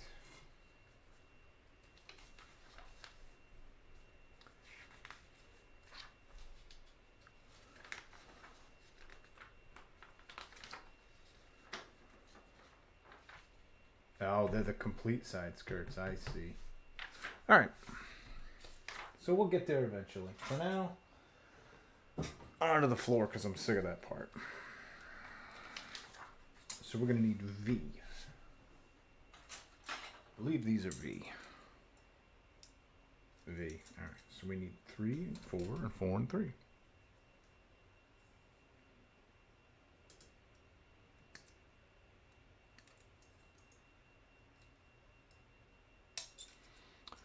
Three.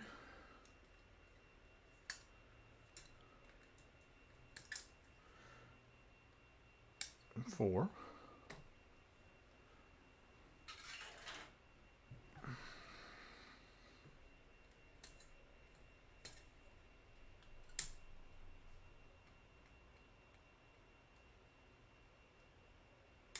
Four and 3.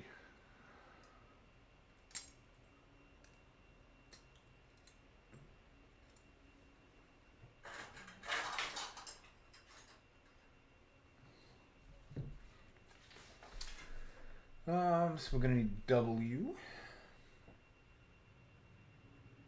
We'll get to that later. Let's just pop these on for now. Because there's not enough room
I apparently when I came back, I muted and then, or I unmuted and muted myself like right away because I came back and I was talking this whole time, and I even said I remembered to unmute myself because I clicked the thing. So apparently I double fired on it, and I just babbled to myself for the past, I don't know, 3 or 4 minutes, which is fine.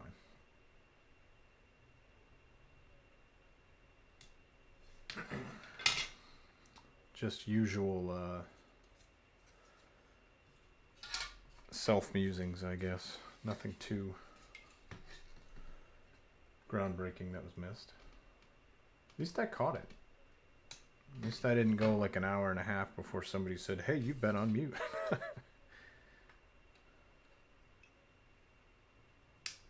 Whoa.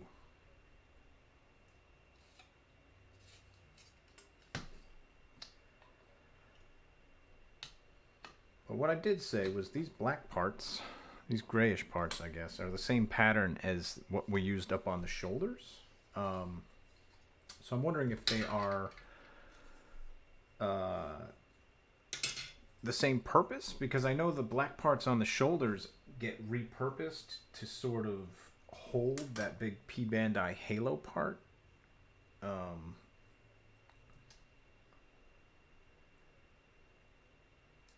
I don't know if they just went with like a similar theme that like, yeah, we'll just use detail parts that look the same, even though some of them are purposeful and some of them are just decorative. But these parts, no, I think the curvature is too small. We use these up in the shoulders, and I guess they use the same pattern again on the hips, but the curvature doesn't look like it would suffice. Looks too small. The curvature would have to be much wider. Maybe not. What do I know? I would think the P-Bandai set itself would come with enough parts. You probably don't need to repurpose it. So it might just be like, yeah, use these parts, keep those on, something like that. I don't know. I would hope. But I have had issues where the, what kit was it? High New Gundam Verka wanted me to take the completed kit apart and use parts from it, which was messed up.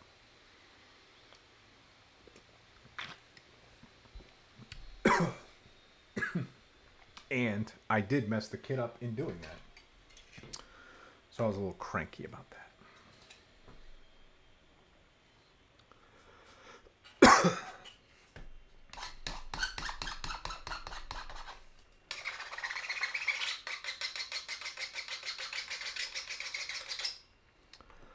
Sorry. Did that over here because it would be shaking the whole friggin' streaming setup.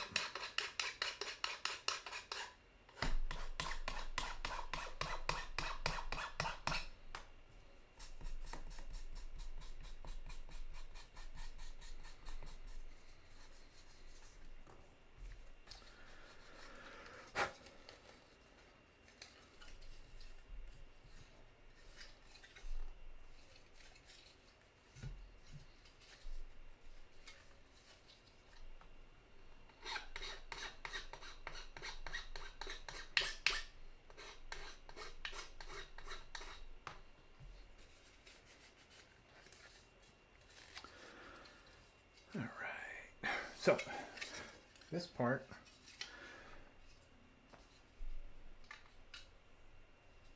I don't know which one goes where.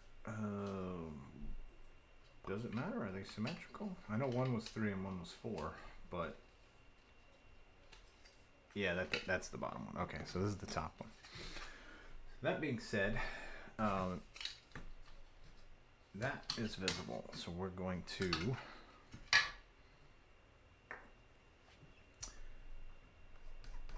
no, I need the small one. That one's causing too much damage. Here's the small one.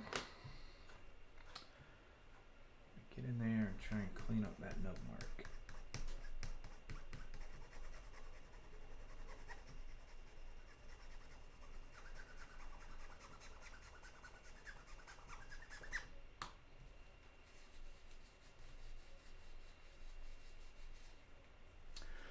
that's the only one we'll need to clean up because this one is completely sealed off. We don't see any edge of it. This one we do because it's open, but so those go there and there. That one and that one. Now which way do these go? And this one goes, which one's top?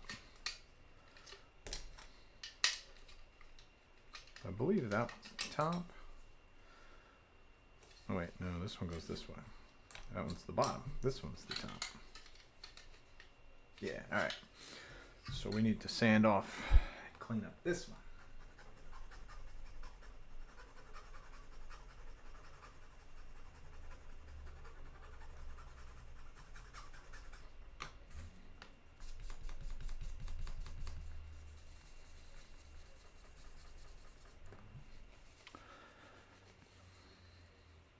Alright, so that's the top, that's the bottom.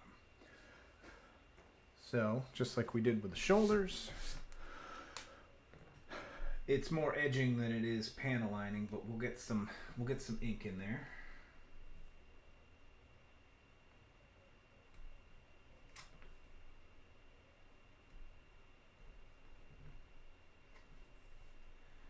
Because this kind of looks black, but it's really dark gray, because when you put black on it, the black really pops, and I like that. I like anything that's really going to add some shading and some definition to all these edges. And this is the bottom one, so I don't need to do 3 sides, or 2 sides, I can just do the one. And for the top, I will do 2.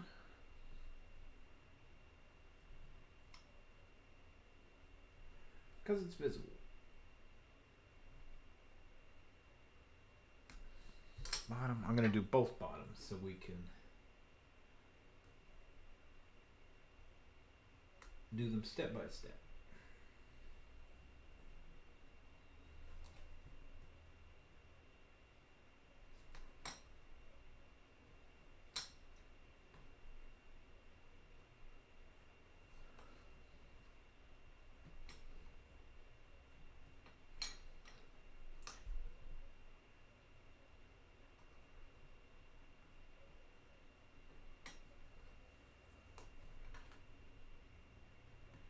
Bottom and bottom. Now the reason the top is we did the face for the bottom, but this top lip is also visible, so I'm gonna have to carry it from the top and rotate it over.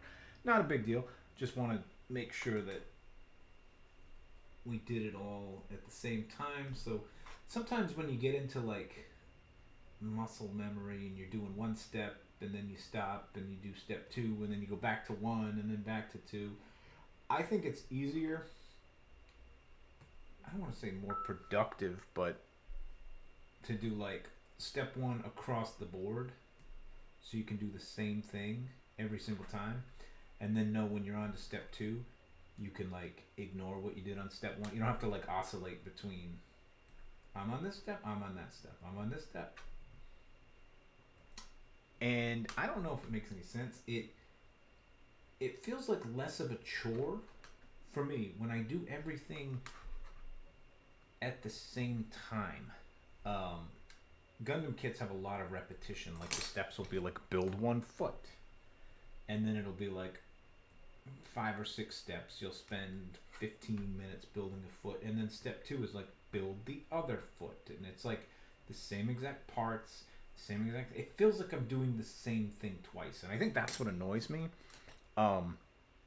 I would rather do like both feet at the same time, spend all the time needed to work on the feet, and then know I'm done. Not be like, I gotta do the same thing over again? Like, I don't want to. I did it once, so why do I gotta do it twice? Just, maybe that's more of like a, I don't want to say a personality thing, but you know, some people are like, some people are visual, some people are mental, like, with learning things and stuff. It just feels like my task is a lot more like doing it once is cool, but I don't want to do it again. I get like bummed. I think I try and hurry it the second time because I'm like, I want something new. I just did this. Like, I don't want to spend, especially on like the legs, master grades, where it's like I cut out 50 parts to make a leg, and I spent all this time cleaning them all up and doing this, and then my next step is like cut out the same 50 parts with minor differences for left and right. I'm just like, I'd rather cut out 100 parts, and when I'm done, I know I'm done.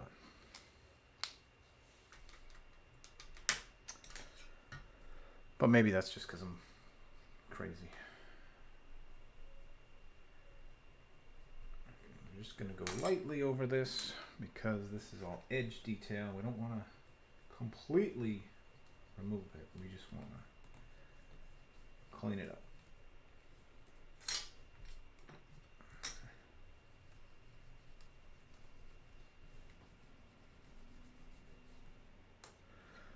Oi! What up, architect?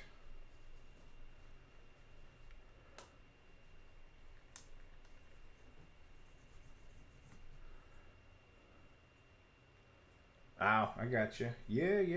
I got a good, probably another hour or so, because I jumped on about 10 minutes late. So we'll be cranking for another hour. Cleaning up this mess. Kit got too big. I can't even show a portion of it on stream. I mean, I can't. I just got to switch to my other camera. Just too freaking big. I'll show you in a second. Actually, I'm going to build up these thruster skirts, slap them on, and then I'll show you how stupid it is.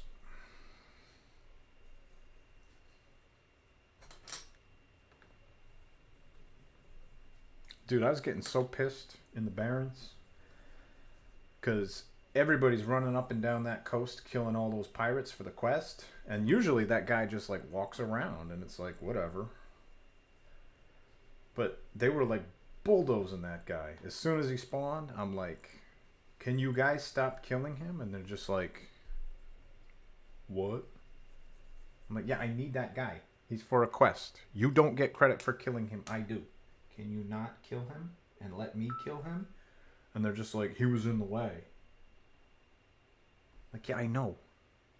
Let me kill him. I'll get him out of your way. What?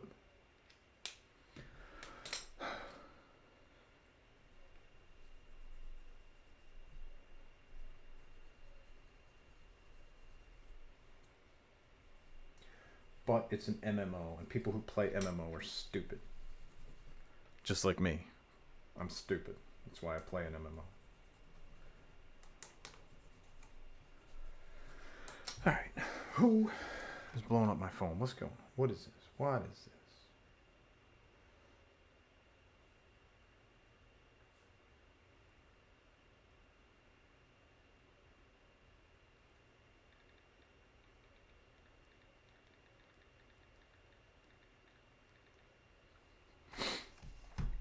We both dumb as hell.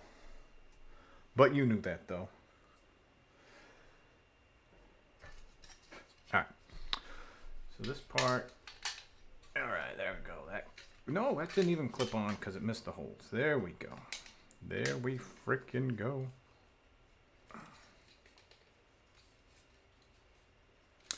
Yeah, that was me on Wednesday. I went to the gym, like, super early compared to, like, how my stream would go.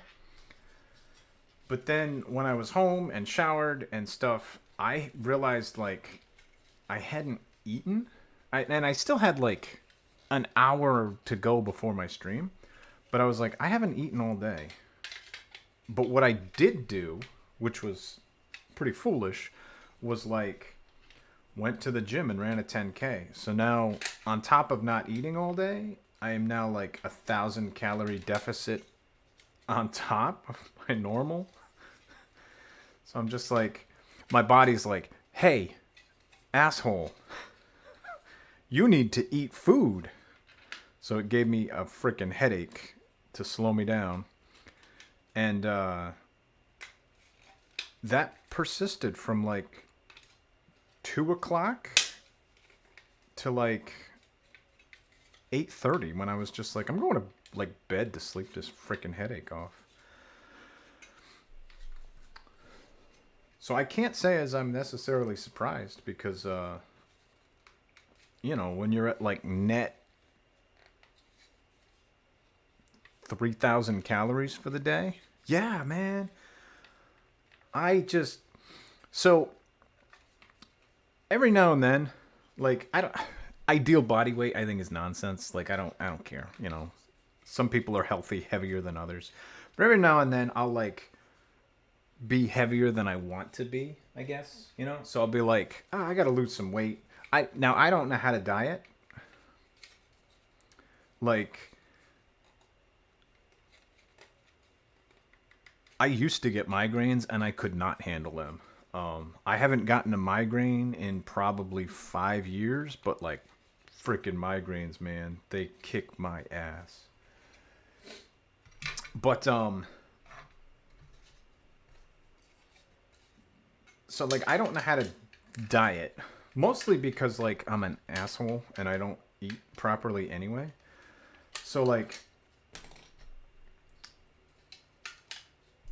my diet's not great, so it's easier for me, like when I'm like, oh, I get on that scale, I'm heavier than I want to be. It's easier for me to like deal with intermittent fasting, like just not eating, rather than like I'll eat a salad and that's it. Because like I have the mental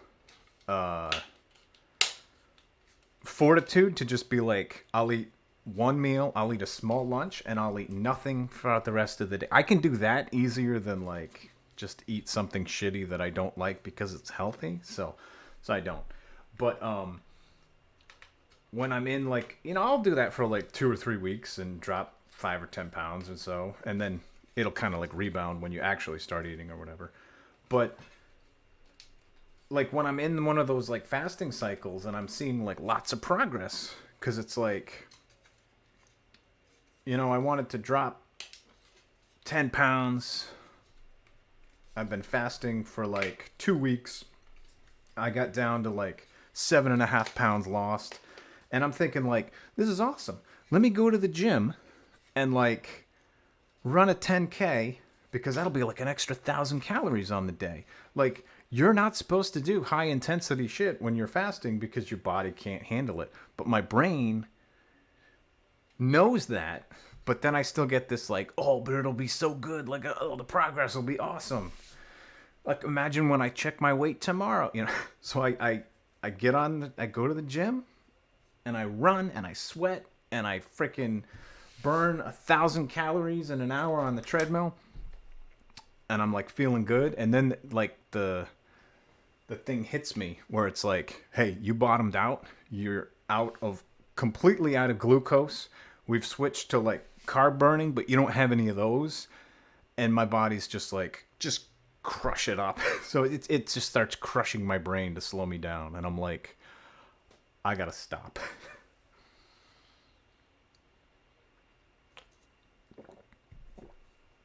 So I had to cancel my stream on Wednesday. Because my dumb ass went to the gym. Yeah, absolutely. Yep. All right, so Architect. This I can't even show you on this camera. This is just the waist unit. So this is what we put together. It's so friggin' large. And this is the chest unit. And when I pop it all in, this is how much we've got so far. I can't even put this on camera because it doesn't fit. Now these are starting to close up some of the parts around the thruster. But it's just too big to work on this camera because it doesn't fit. So we're keeping it in parts. But when I put this down on my work surface and when we go to the build camera, it's just like bigger than, I can't even put it on camera. So I've just been working on small spots like this and putting the rest on the ground. Now this, how do these hook on? I think this, okay, so these pop right on there, and then this notch goes right into there. So I gotta line off, actually it's easier to get that one on. But Yeah, I used to get migraines, and they would destroy me. This could fit my dog. This is ridiculous. I saw a pic. Oh gosh, I just pulled something off. I saw a picture of a guy who was building the RE100 Nightingale, and just the butt flap alone, he like put on his dog's head, and it looked like the Cubone from Pokemon. How he just had that like the bone covering his whole head. Because I believe the Nightingale has... I built it. I just hated it at the end of the day, so I didn't keep it on there. The Nightingale has like thrusters that are built in, so there's like 2 cutout holes here and here. So it almost looks like you could use this thing as a mask. So he put it right on his dog's head, and it was pretty funny. So I don't really know how these hook on, because they're at like different angles. I'm gonna have to like get one in. Is that like the wrong piece or something? I know that's not the wrong piece. It's just like very oddly angled.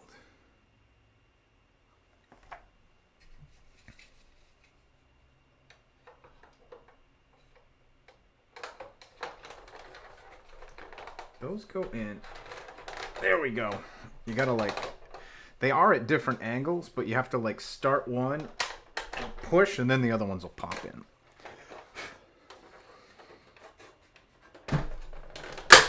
There's the pop that I was looking for. So now we've got,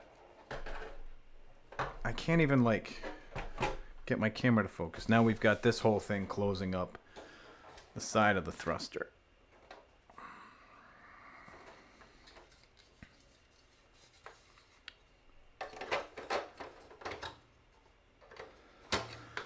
So I started with the circular ones.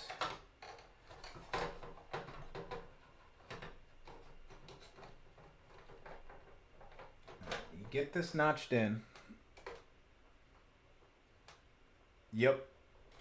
And it's also this part here pops in around this thruster, because you can see it's a little bit elevated.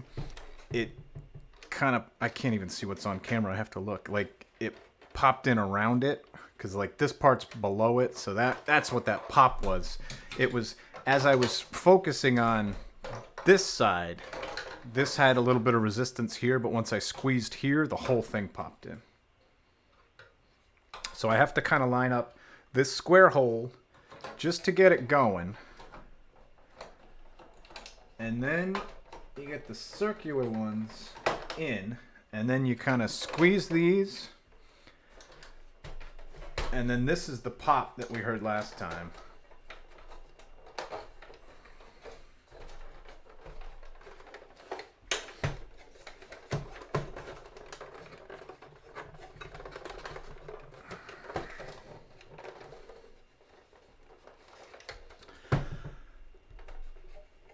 Yeah, the small parts would break, or they'd just stress, or something bad would happen.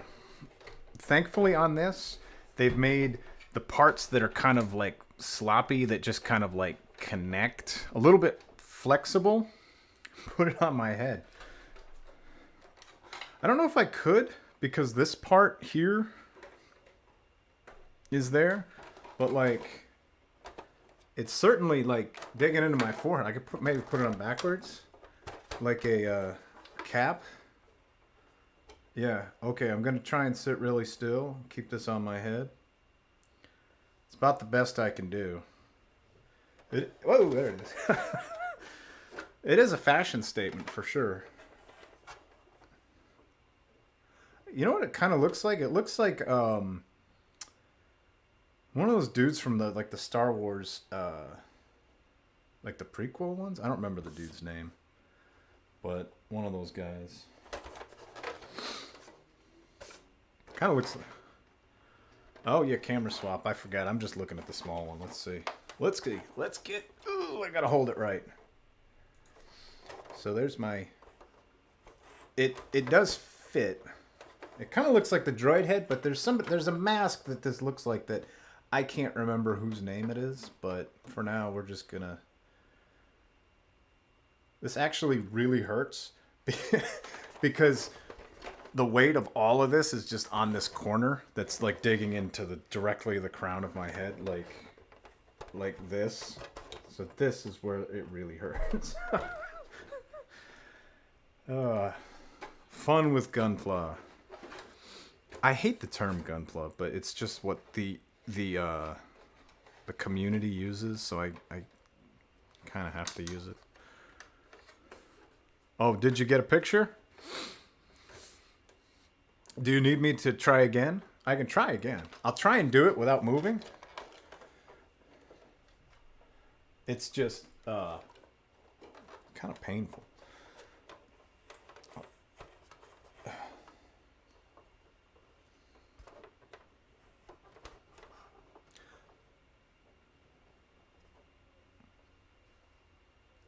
It's hard to like angle my... All right.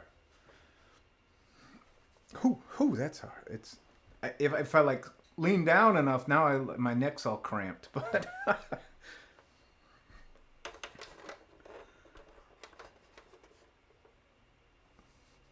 there we go. That's probably a decent one.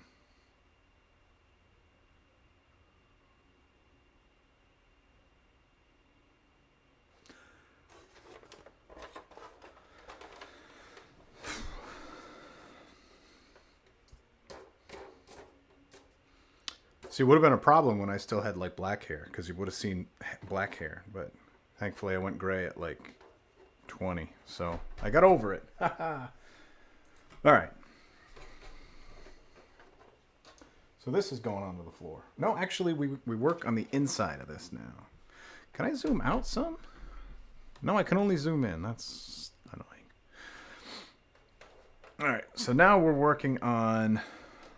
There's like thrusters that get put on all these to kind of give it some extra oomph. So, at least for now, we're going to drop this on the floor.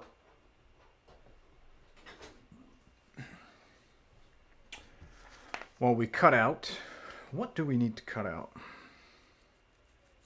W-I... Ugh, hiccups.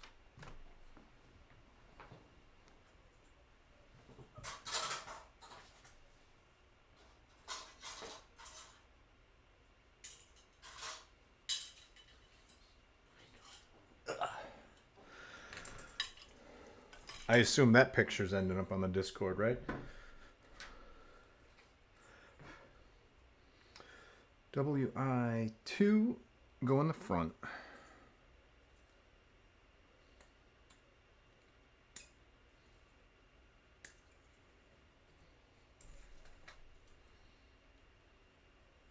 Ooh, these should be the last two color correction decals, and then I can throw that whole friggin' thing away. WI2, and now we need WB1.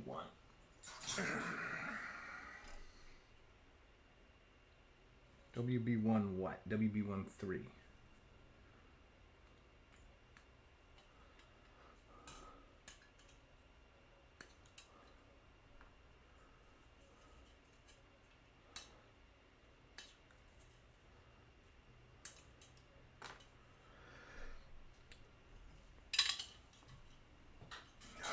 So now, those are the last of the little button things. Oh, the char helmet. We need S3 and Z13, and we need 5 of them. Is this S? No, that's M.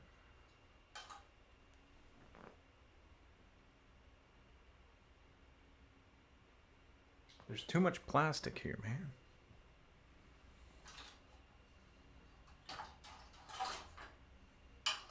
Oh, there they are. Holy cow, these are way bigger than I thought. These are the thrusters we're going for.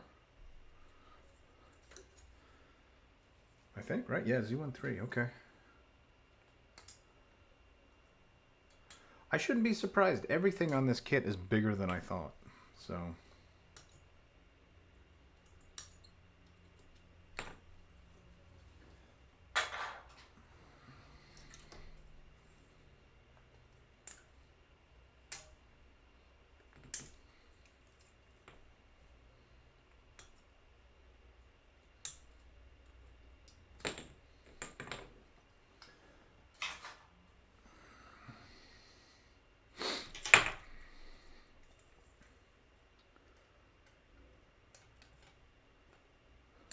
Take a shot. I'll tell you what you can take a shot of. I got my shot glass here full of Gundam nubs. You can take a shot of that and probably cough for a month. S3. What is S3? Where is S? Q N.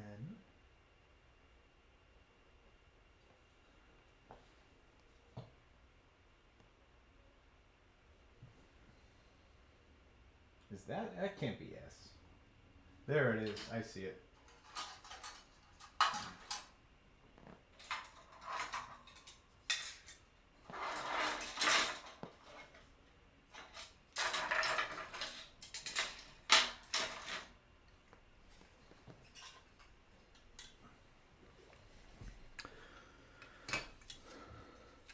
What I like about these is, let's see.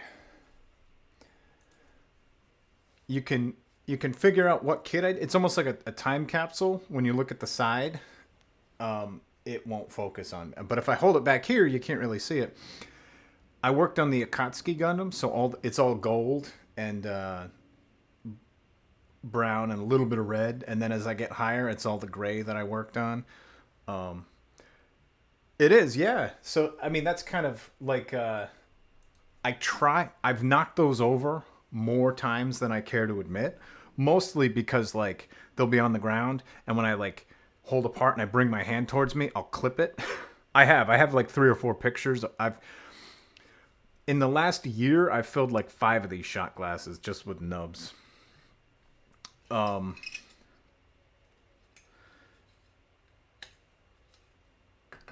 I have one up there too.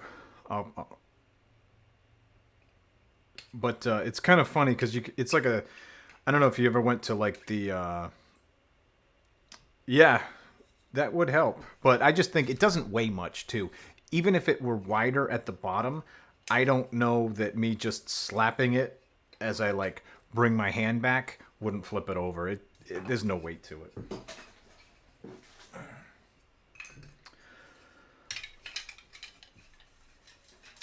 All right, that's a lot of plastic.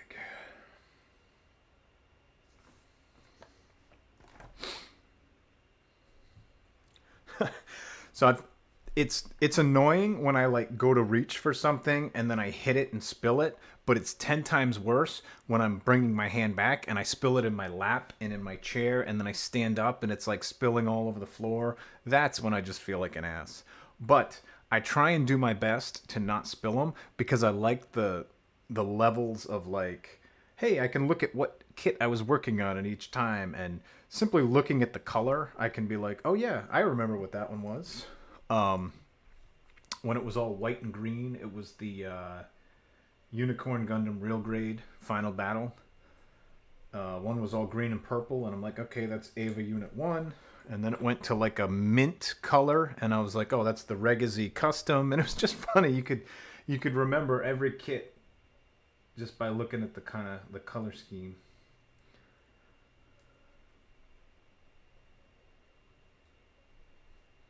I thought about maybe I'll do it with a glass one time, because plastic probably wouldn't work. But I did think about when I do fill it up towards the top, pouring like epoxy into it to kind of like freeze the whole thing into one clump and just using it as like a paperweight. Because plastic, the epoxy would probably like fog up the plastic. But a cup, yeah, probably put like a mold.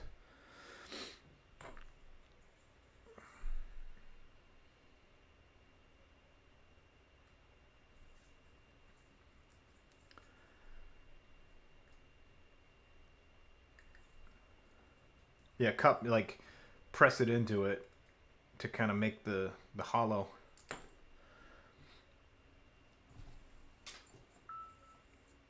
It would be possible. I don't know how well it would work though, but I could make a nub cup out of nubs. Do you see the Gundam the guy made out of runners. Like he just like heated them up and twisted them together as colors and like made a Gundam kit out of runners. That was pretty cool. It might have been like just the head. It might have been like a bust rather than like a full thing, but it was all the red.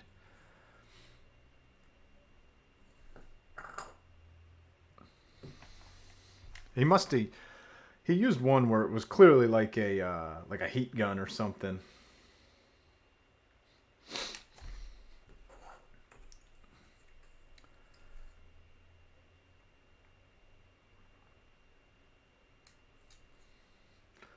Sometimes some of the stupid shit I see makes me laugh. There was a guy who had it was a high grade. I don't remember which one, um,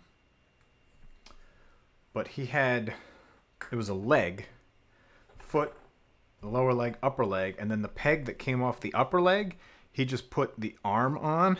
So like the shoulder socket went right in because usually the shoulder socket goes into the peg. So it was like an arm just attached to the top of a leg, and he posted a picture of it, and he was just like custom build. And it was so stupid. It was funny. Like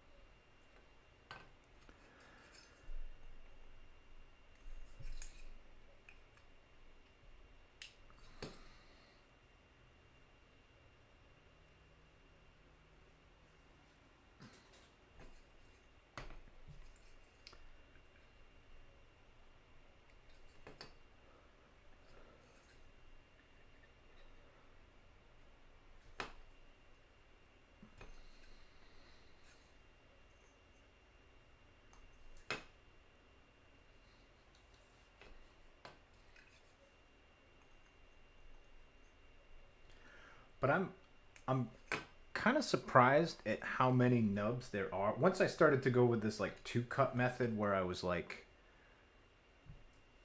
cutting the whole part free and then cutting the nubs off the part, I used to just cut the nubs off the part and then let them fall where they fell, or like they'd get stuck in the nippers and I'd just be like and blow them out. And then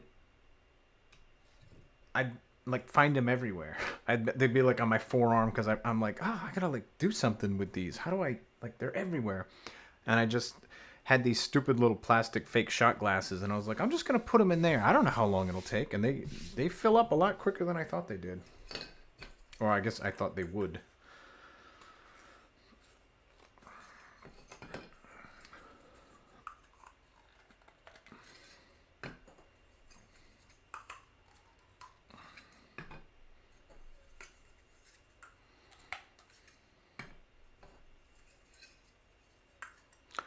That would be kind of handy. Yeah, you could just kind of like I've seen something like that, like finger gloves with like a flashlight. So if you're looking at like working on a car engine, you can't get a light, but you can get your finger in there. Maybe like reverse engineer one of those, like with a small little. I mean, it has power and battery like in the back of it. You could just like hook it up to a vacuum.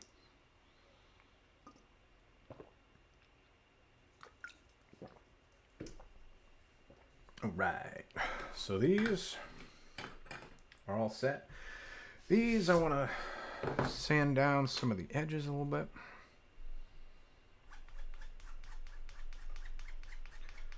Just enough to get rid of the stress marks, because this brown is very soft, which is nice because it marks well and it cleans up well, but it stresses too much.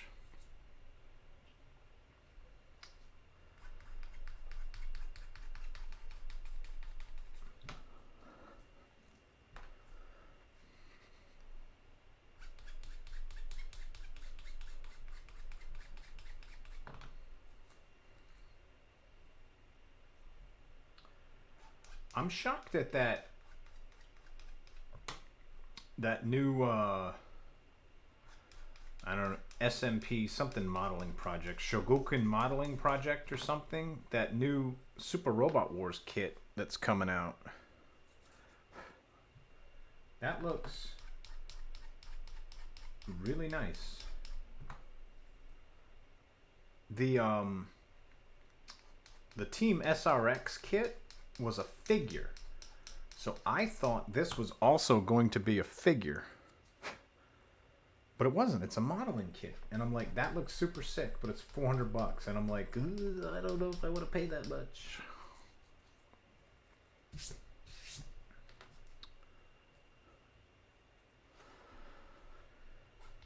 But it is very big. It's bigger than the figure of the Team SRX.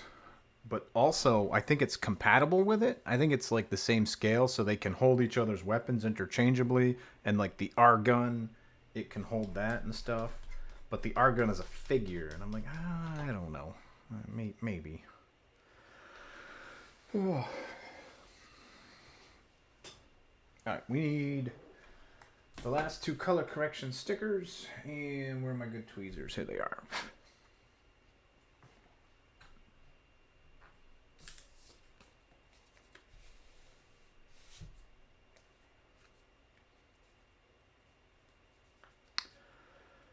That's true. All right, let's do this very carefully.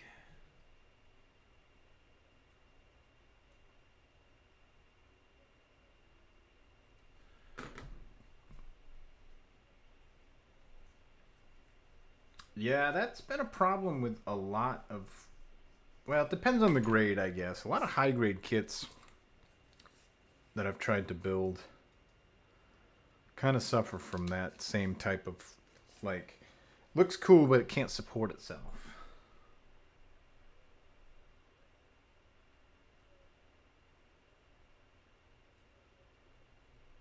Like, it needs an action base other than, yeah.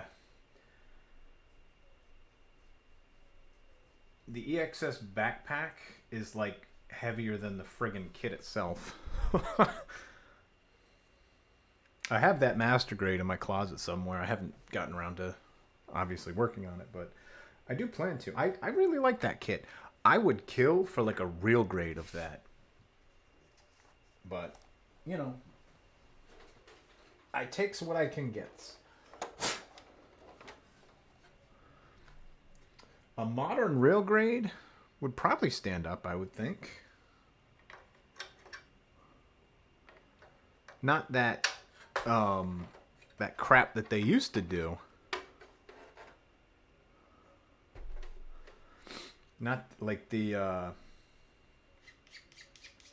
interframe real grades, no way. But ever since they started doing I think the unicorn was like the first one, because the unicorn with those clear parts, it couldn't have the standard Gundam real grade frame. So they I believe that was when they were like, yeah, we'll mix it up so it's almost like a mini master grade. Come on. Those are there. Now these go in which way? Which way do they go? I think they can only go in one way.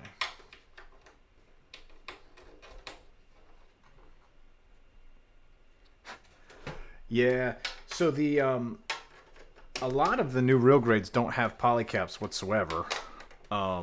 It's just like ABS plastic frame on ABS plastic frame, which is awesome because it makes like rock solid joints. I'm unsure. I feel like the EXS master grade has like the old school screw knees where like you have to put the screw in there and then you can tighten the shit out of it, hopefully to make it support its own weight, but I genuinely don't know.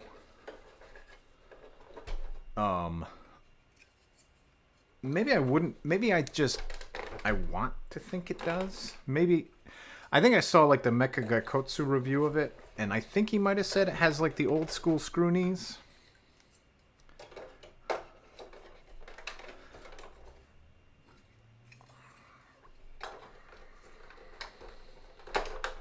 I know the coolest knees I've ever seen. I take it down, but I don't want to because I'm gonna spill it.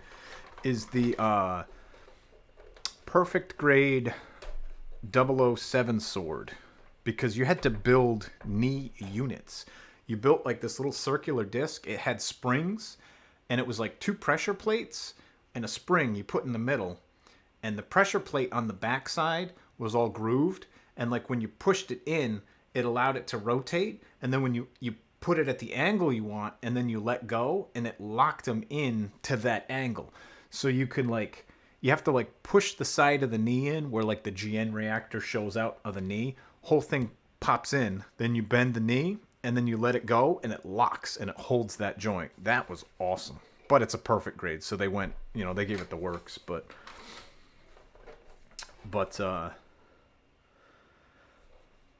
yeah.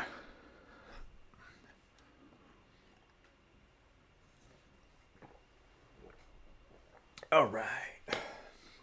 What do we got for time? Oh, we still got maybe half hour. We'll keep working. So this is almost the whole thing. The only parts we have left are the side skirts, which technically I could pop the side skirts on now. They just go right onto that peg, but I need to leave them off so we can get the boosters in underneath here. But this is a hefty boy. This is getting heavy.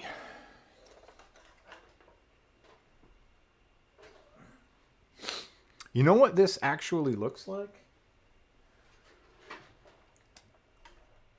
Or I guess it reminds me of Armored Core 3, the like floating leg parts, like the heavy duty like floating part. Didn't it look like this? Where it just kind of like hovered over the ground. I mean, it closed in more. I guess the front skirting would probably close that up. Yeah, like the like supremely heavy. I used to use these a lot because they had like a high load weight, like almost as high as caterpillar legs, but you still had the mobility. But like just kind of like putter along the ground. It's mostly like this part that reminds me of it, just like the big back slope.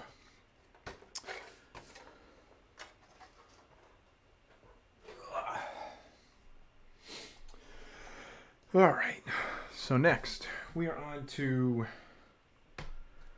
the joint. This is kind of like the housing. So this 90-degree thing, this is like the hip joint. And you have two different options. We can either hook the hip joint into this like little flower petal thing.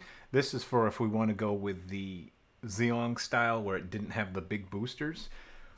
Otherwise, we build these gigantic boosters, we pull this off, and then we slot this whole thing into where it's supposed to. Oh, actually, holy cow, no. The booster fits inside these little petals. I thought it was an either or. So we're going to have to build up these little flower-looking things, and then if you want to put the stern boosters in, we just pop those in. Which is why the action base supports it like 15 inches off the table, because these things come down straight vertical. All right, cool. So we'll be able to at least get these built today. I don't know about the stern boosters. Maybe I'll save those for Tuesday. But for now, we'll get these done.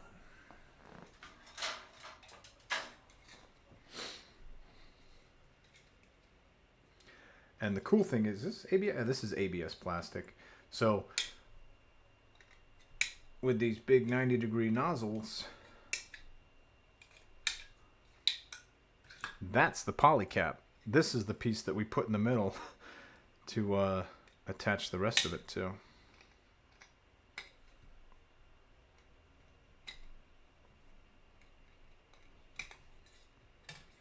Come on. PG name. I don't know why I read your name like PG Game. I was like, no, that's not what it says. How you doing? Thanks for stopping in.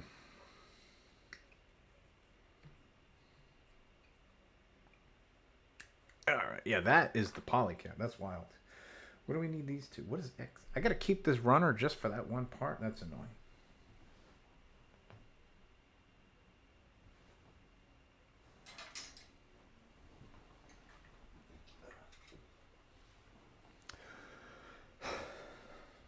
I realize I don't have to keep the runner just for that part, but I'll lose it without it because it's a mess of plastic. Oh, all right. So I'm not the only one that's done that then. Good. There was somebody in here earlier, pops by. His name was Three Fat Cooks, and I read that, and I didn't read it as Three Fat Cooks at first, and I was like, whoa.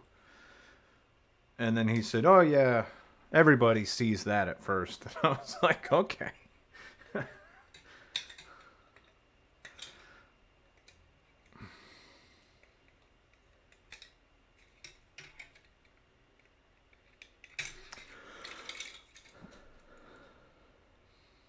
PNG. That, I mean, I guess that is a nickname, but... Or I guess it could be a nickname. It's up to you, though. I mean, it's your name.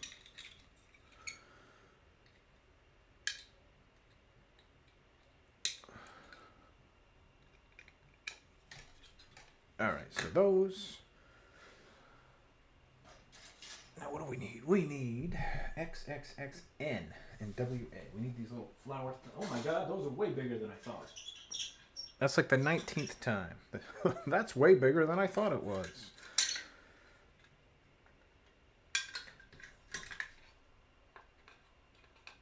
On paper, everything just looks like, okay, so it's that big. Whatever. I don't realize, like, judging by this, I wouldn't think it's that big. But it do be that big.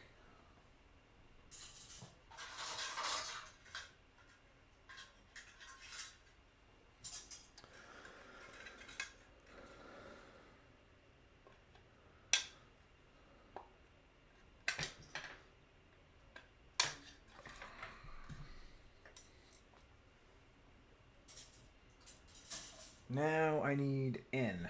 I need how many? 1, 2, 3, 6. No, that ain't right. What? What are we doing here? It says N1. Oh, it's drawing the lines. I see. So I need... Yeah, this is the chunkiest kit I've ever worked on. Here they are. Here's all 6. Well, 6 for 1, and then I got the other one. So many friggin' parts to cut out. But that's alright. This will be the last step for today. We are making some progress. It's like so big of a kit, I can't even get it on camera half the time.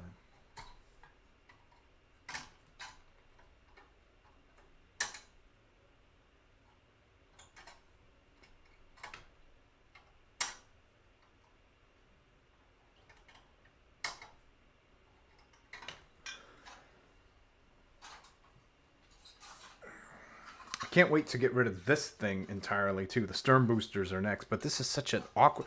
Look at the size of the runner compared to the size of the part. You can't put it down. Like if you put it down, the whole thing is like... Ugh, annoying. So it's just like they're awkward to put on the rest of the pile. That's kind of why I'm like, can this go away? Can we be done with these?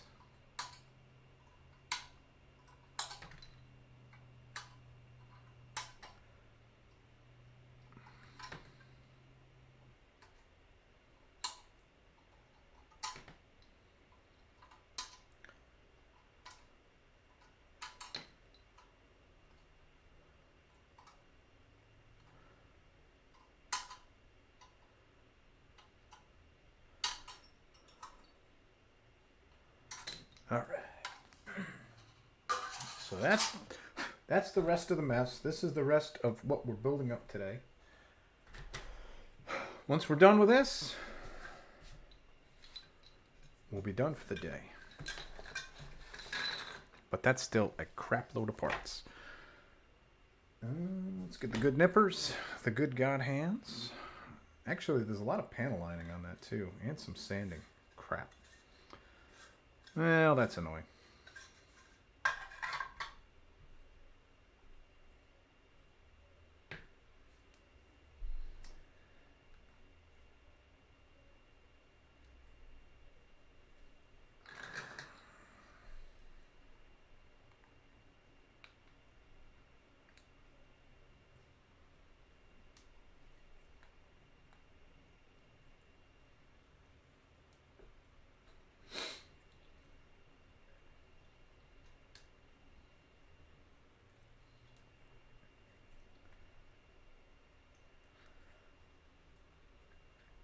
I have no idea how many kits I'm gonna have to move to get this up there. My microphone usually isn't here. It's usually kind of down here, but with my moving my hands around too much, I had to get this out of the way. But I don't know where. Maybe like dead center. To kind of like, but it's gonna go off the top of my camera. I'm gonna have to refigure either like what's up there or what my camera angle or what. We're gonna have to figure something out to properly display this thing.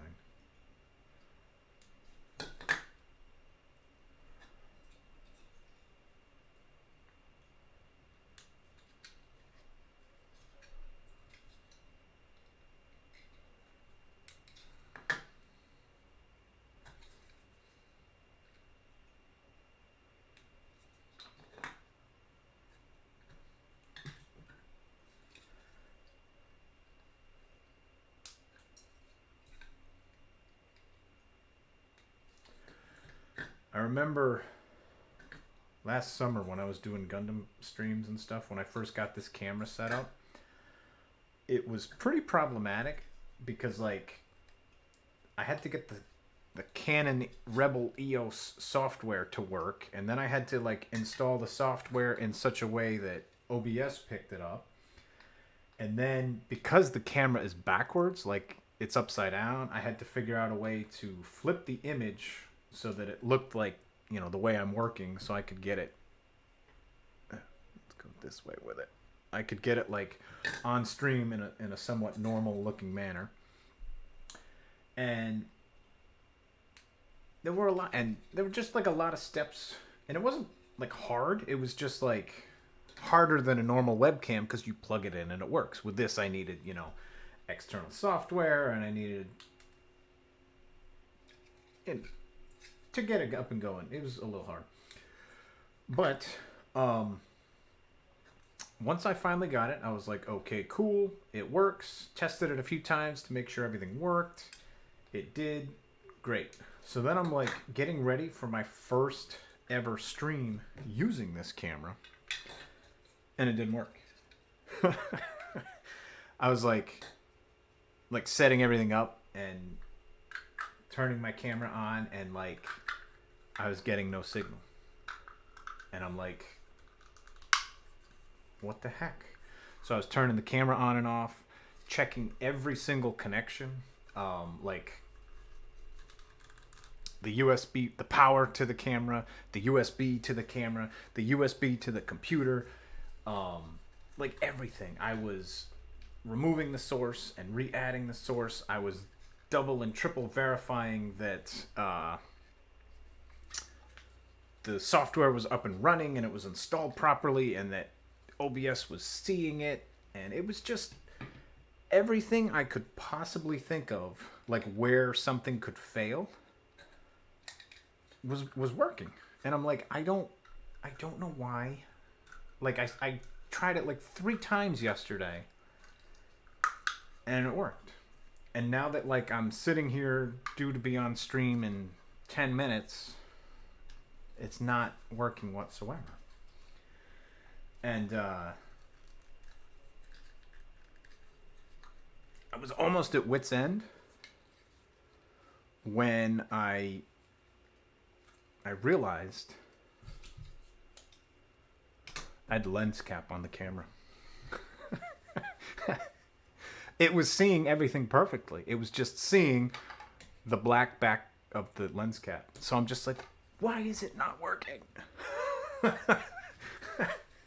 I mean, because I had I had literally just a webcam for a while. And I'm just like, there's no lens cap on a webcam. You don't think, did I take the lens cam off? Like, oh, I felt so fucking stupid. But whatever. So now every time I like get this stream going, I'm like, let's make sure the lens cam is off.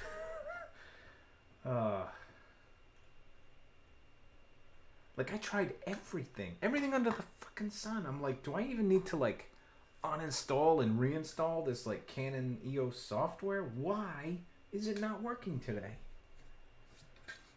And like it was working, and that like made me so much more frustrated because like I'd turn it on and I'd hear Windows be like beep. So I'm like, I know you're seeing the camera. It's not a connection issue. Why are you not piping anything through? Where's the signal getting lost? Nowhere. Nowhere at all. The signal is getting lost. What's the expression? Pebcac. Problem exists between keyboard and chair. Yeah, me. I was where the signal was getting lost.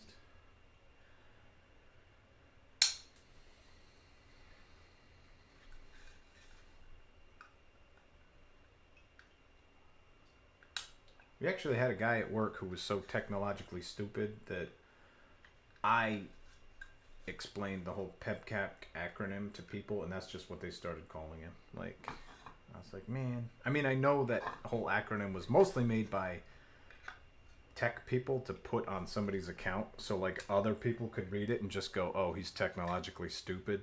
Like, all right, I get it. But that was me that day.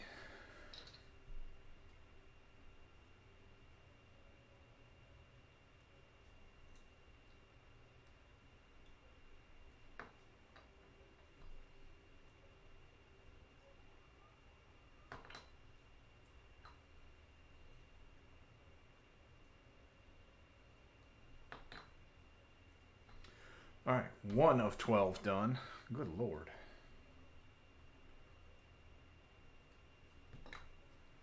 I still haven't decided if I want to use the stern boosters or not. Like, I'm going to take pictures of it in both. I'm going to build up both. I'm going to water slide both. Like, I feel like it doesn't feel like the kit without the stern boosters, because that's part of what makes it so massive. But I also know if I put the stern boosters on and I put it up there, it'll be off the top of my camera. No one will see the kit. So I almost think maybe I'll just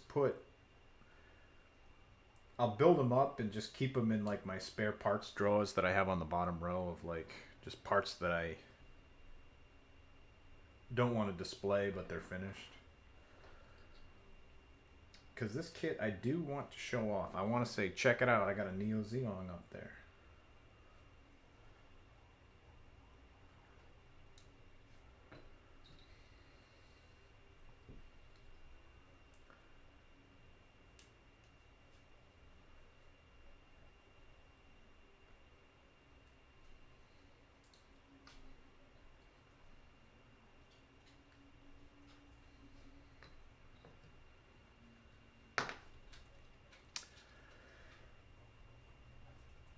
Oh, I hear a dog.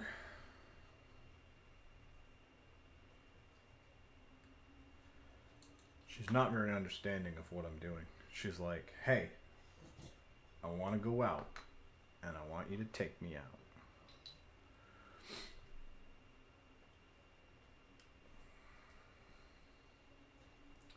And I'm like, look, I just paid $6,000 for your knee to be surgically reconstructed. Give me a break. Let me sit here and chill. She's like, no. We don't do that.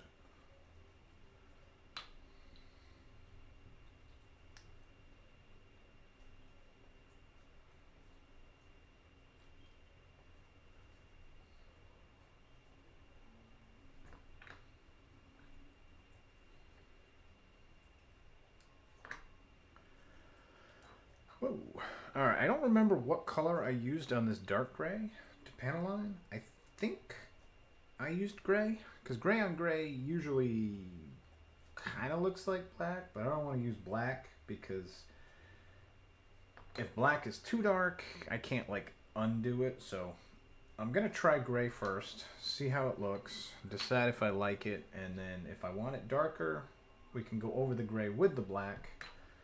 But we can't go over black with gray, so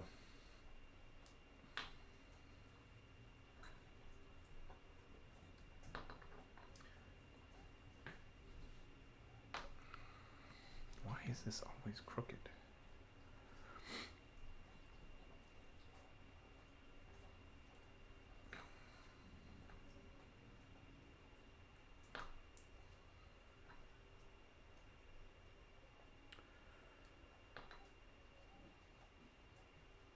white glint.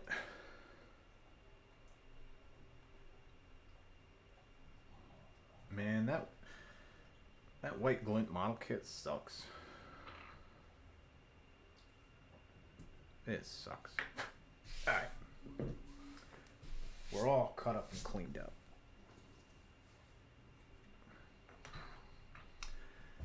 There's a few little nub marks on these, but like, I don't know. I'm trying not to be lazy with this kit because it's a fancy kit, but these are parts that nobody's going to see. Because this thing is going to be shrouded inside this thing, and this thing is going to be shrouded inside the main skirt. Like, nobody's going to see this crap. And then the stern boosters are going to plug in here, and you're not going to see these. So I'm like, I don't... Am I going to... And there's 12 of them, and there's 3 on each one. Am I going to sand down 36 nubs that nobody's going to see through 8 layers of plastic? Probably not. As long as they're not egregious, we're popping them on.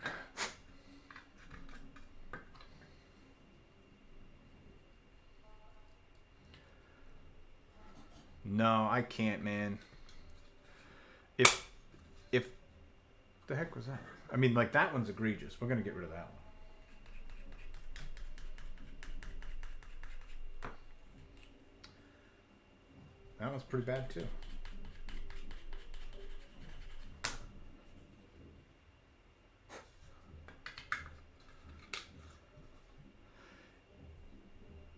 If this were not a high grade, well, if this were not a high grade, it would be insane because it would be like as tall as I am.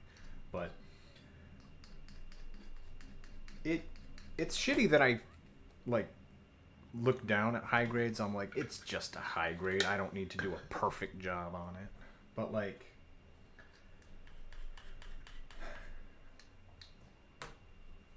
I don't know.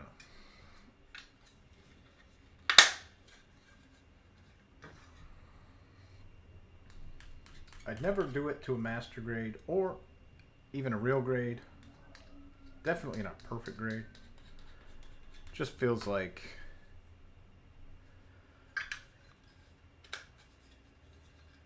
high grades are just kind of like that. High grades are funny because I always like, people will always ask me like, hey, I want to get into this. What kind of kit should I get? Blah, blah, blah. And I'd be like, you probably start with a high grade. And they always say the same thing. They're like, high grade, isn't there like... I mean, now there is entry level, which they didn't have before. But I'd be like, yeah, start with high grade. And they're like, high grade? You sure I can do something like that? And I'm like, high grade is such a weird misnomer. High grade is the lowest level kit that they make. They just call it high grade for marketing purposes.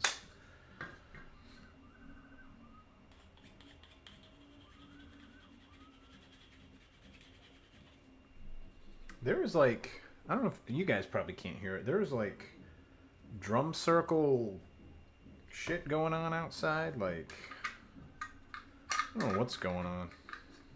It's like a street party or something.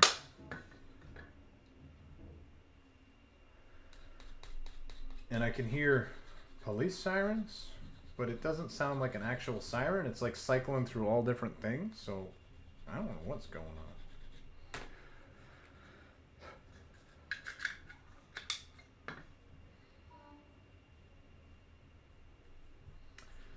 You know what?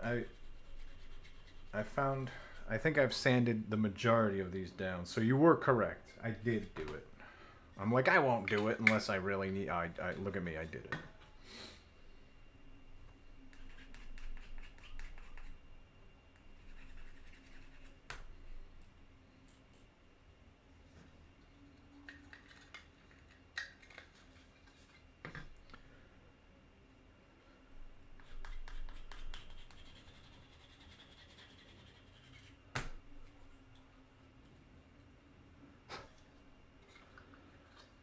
Alright, now I gotta sand some of this crap down.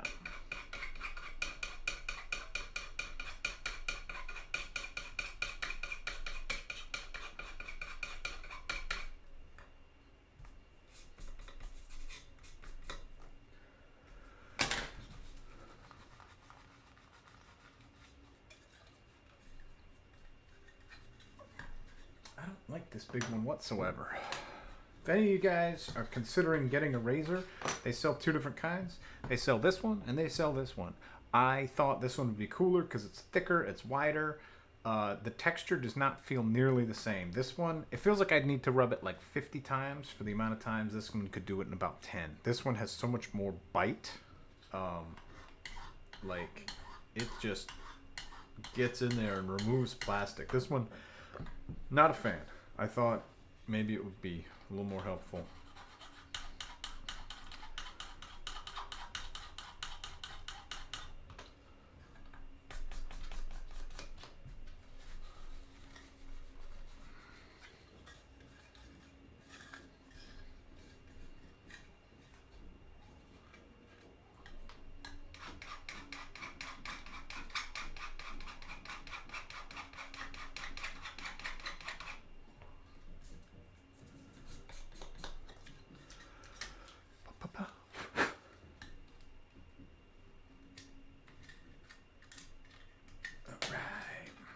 All cleaned up.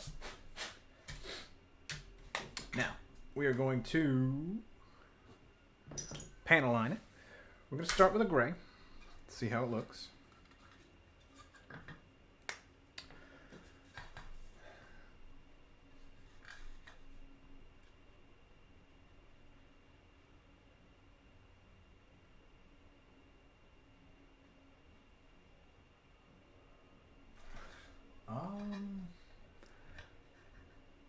It's definitely darker. So like this one's not done.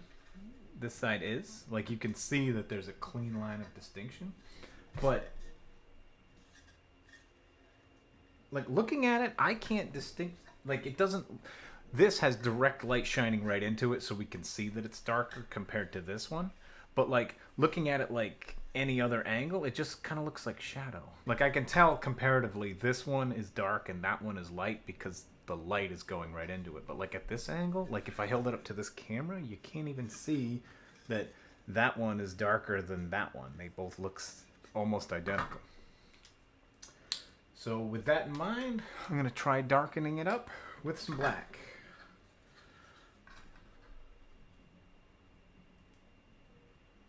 I can already see from here that looks darker. All right, yeah, that looks good. That looks good. All right, yeah, we can see with that angle. You can see that line. Black is the good choice.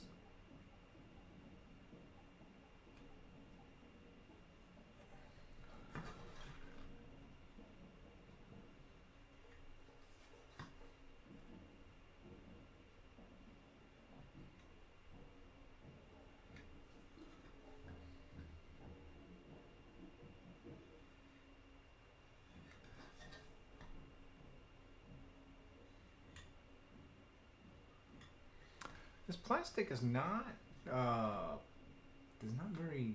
I don't want to say porous. It doesn't take, like I mark on, it's like, I don't know if you ever tried to use like a marker on glass, like you write and like the ink doesn't take purchase into it. Like it just kind of slides over it without depositing the ink.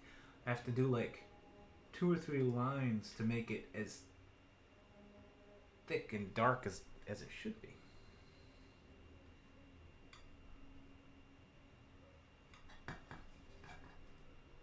Kind of weird.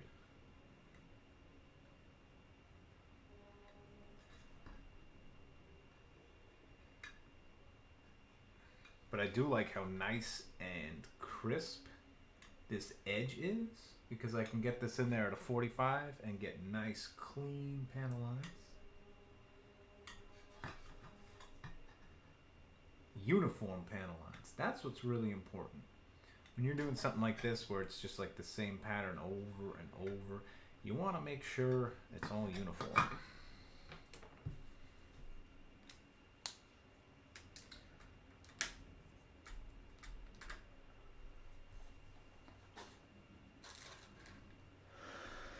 Now, I'll start with the other one because it should be a little drier. We're just gonna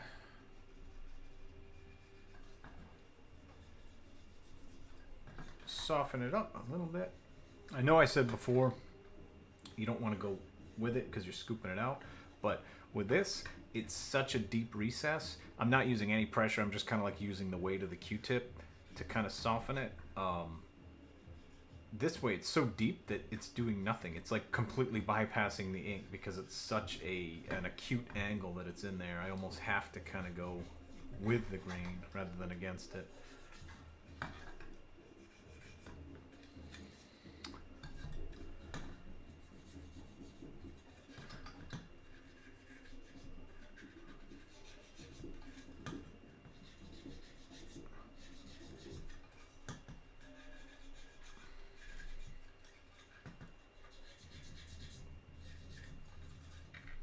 All right. Now, these enormous joints go in there. These are like big enough to be like human hips. Like, those go in there.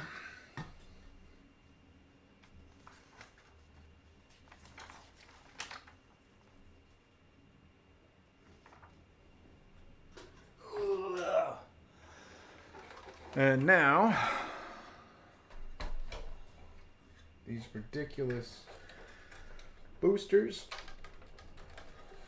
go into the hip joints. And you can't even see that because the thing is so big, it doesn't fit on there. And now they're in there. Yeah, it does look like a foot, doesn't it? Like, that would be the foot. Here's where the ankle would come down. This is heavy as hell. This is probably like 4.5 pounds, if that. So, let's go back to the camera where we can actually see shit. So, here's the part that we just put in. Stern boosters come right out of there if we decide to attach them. So we've got 12 and another 5. We've got 17 boosters just under the skirting itself. Actually, no, because there's 2 more out here. So we've got 19 booster thrusters, whatever you want to call them, attached to just the skirting. Crazy. So this is heavy. Let me check something real quick. Because I think if we want to do it the small way, we don't use the rod. I think there's another part we put in there, and I think it's that black peg piece.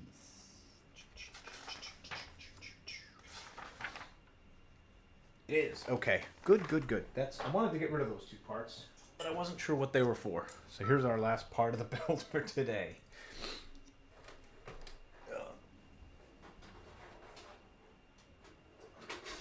So I have these 2 parts. It said we kept them. I didn't know what for. I don't even need to worry about cutting the nubs off. Because this is a structural support piece. This is not actually part of the model itself.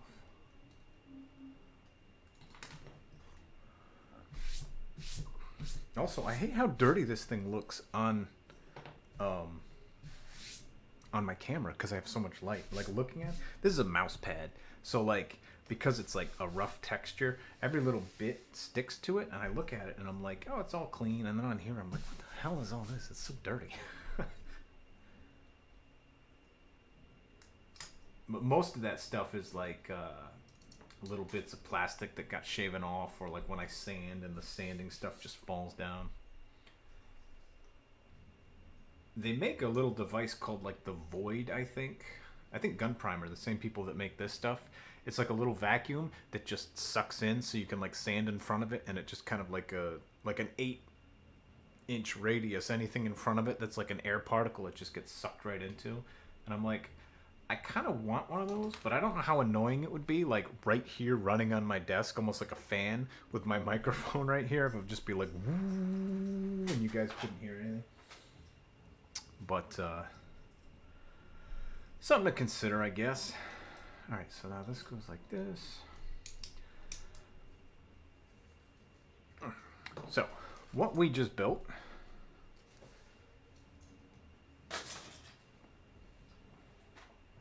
this is the action base Let's see, can I get it right under the camera? There we go. Right under the lens. So this is the action base for this kit. This piece is like a socket here, and this acrylic tube is what supports it 15 inches when it's sitting on the stern booster. But when it's not, oh, I tightened it up super tight. Let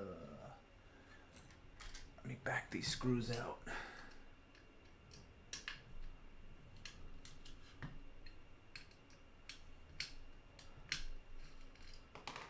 So I can take this acrylic tube out, and we can put this black one that we just made in there. Oh, it's still tight. Actually, I don't think it's tight.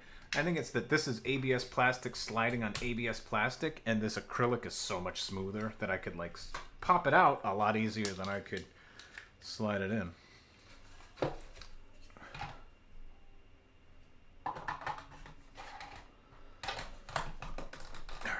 So, we get the choice of this gigantic tube for when it's standing up, or the small black nub for when it's in a down position. So, this is for use when we do not have the stern boosters on. And since we don't have it built up yet, I'm going to use that. And I'll get back to this later, but for now, because I want to take some pictures to post on there of like what we've done so far. Actually, maybe I'll try it on this first. So this hole is right there is where the acrylic tube goes. But on the lower version, I can get that right in there. And now it's kind of in the low resting position. So we've got it on its action base for now.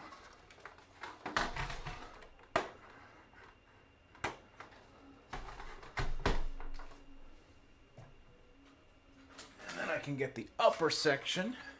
Oh my gosh, it's in the way of my camera even. This is such a big fucking model. There we go. So, we have everything that we've built up thus far assembled. We still have some side skirts that popped on, but I think we need to pop those on after. 18 hours, but 8 of it was building this guy up. So, we do have to consider him. I am totally shocked that he locked there like that. As soon as he started to fall backwards, I was like, oh my gosh, he's going to tumble over the top. But he held there. So I'm happy with it. He's not really in focus because the camera's focused like here and it's not. But whatever. I don't want to mess with this. So that's what we got after about 18 hours. I knew it was a big kit and it's somehow bigger than I thought it would be. But it is so awesome. How he fits in here, I don't know if I can.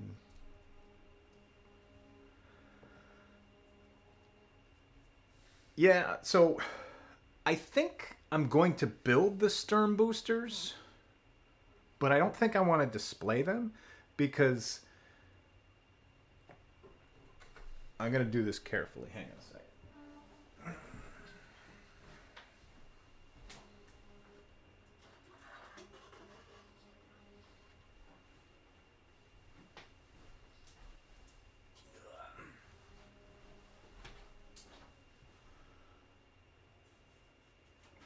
Now, I don't even want to touch him. But, good God. Oh, my good God. Oh, good Lord. All right.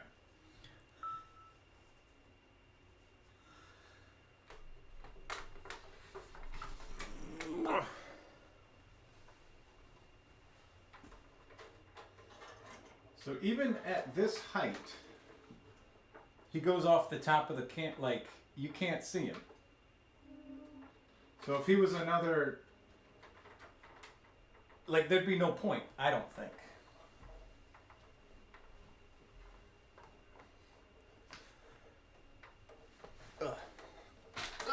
Flies stepping on paper. No, that TV actually slopes drastically down. It's like 30 degrees because it's an old tube TV, so like there's no top. It just drops off once you get past it. Um, it will be off the top of my camera, and I want to display them. I didn't buy them so I could just show the bottom of the boosters, but yeah, right. There's probably enough plastic I might be able to. I did buy a shelf, but this is way too heavy to put on a shelf. Like right now, it's probably like 12 or 13 pounds. Like it would rip that shelf out of the wall. It's just a small shelf. So, I think, yeah, this is some good progress thus far. We have a lot of water slides still to go. A lot of these water slides are just like for the stern booster. Most of them are just like tiny little marks that kind of like detail up around some of this stuff, kind of like the Katoki,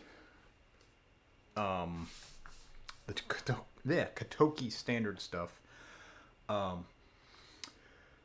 I can do whatever I want to my condo walls, but I don't really want to mess with them too much. It's just the fact that, like, I'll show you from the side. Most of the weight is right under where my hand is, but you can see that it's still 12 inches from the back of the butt. So it's like the shelf would have to be 2.5 feet out just to support him, but then it would almost need chocks to bring the weight from the outer edge of the shelf back to the load-bearing wall.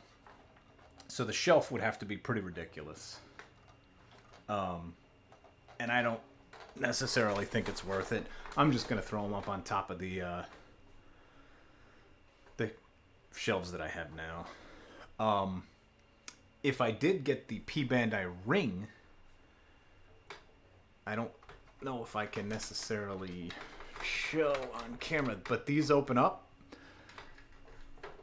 and it's like a halo that comes out here, goes all the way. It's like a 3.5 foot circle and comes back here.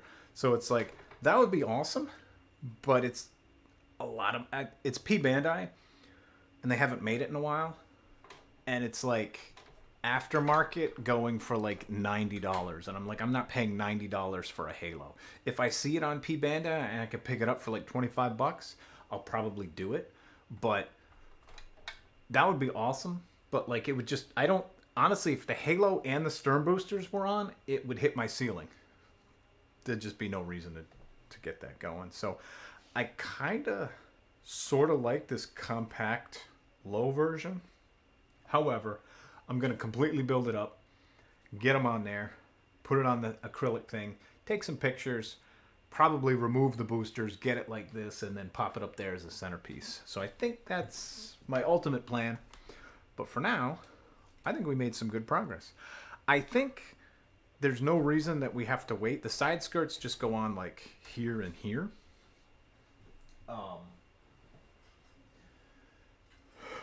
There's really no reason that I can't put them on other than like I don't want to cut them out and panel line them. And, like I'm kind of done for now. But this was some wild progress. I didn't think I'd get this far today, but we built this entire waist unit. A lot of it is just because it's all hollow, but that's why it looks like we built a lot. But I love this kit so far. It is as crazy as I was hoping it would be. The arms are wild because there are 6 arms. There's 2 that attach here, and there are 4 more, if I can, that go here and here and here and here. And you can see this is all hollow. This is where he rides. Essentially, you'll bend, he's on his knees the whole time. You bend his knees back and he fits in here and his legs come out this way. It's almost like he's in like a laying down type position. So you'll feed him through almost like this and then bend him at the waist so he's up. I thought he was more like encapsulated in it, but is what for the kit.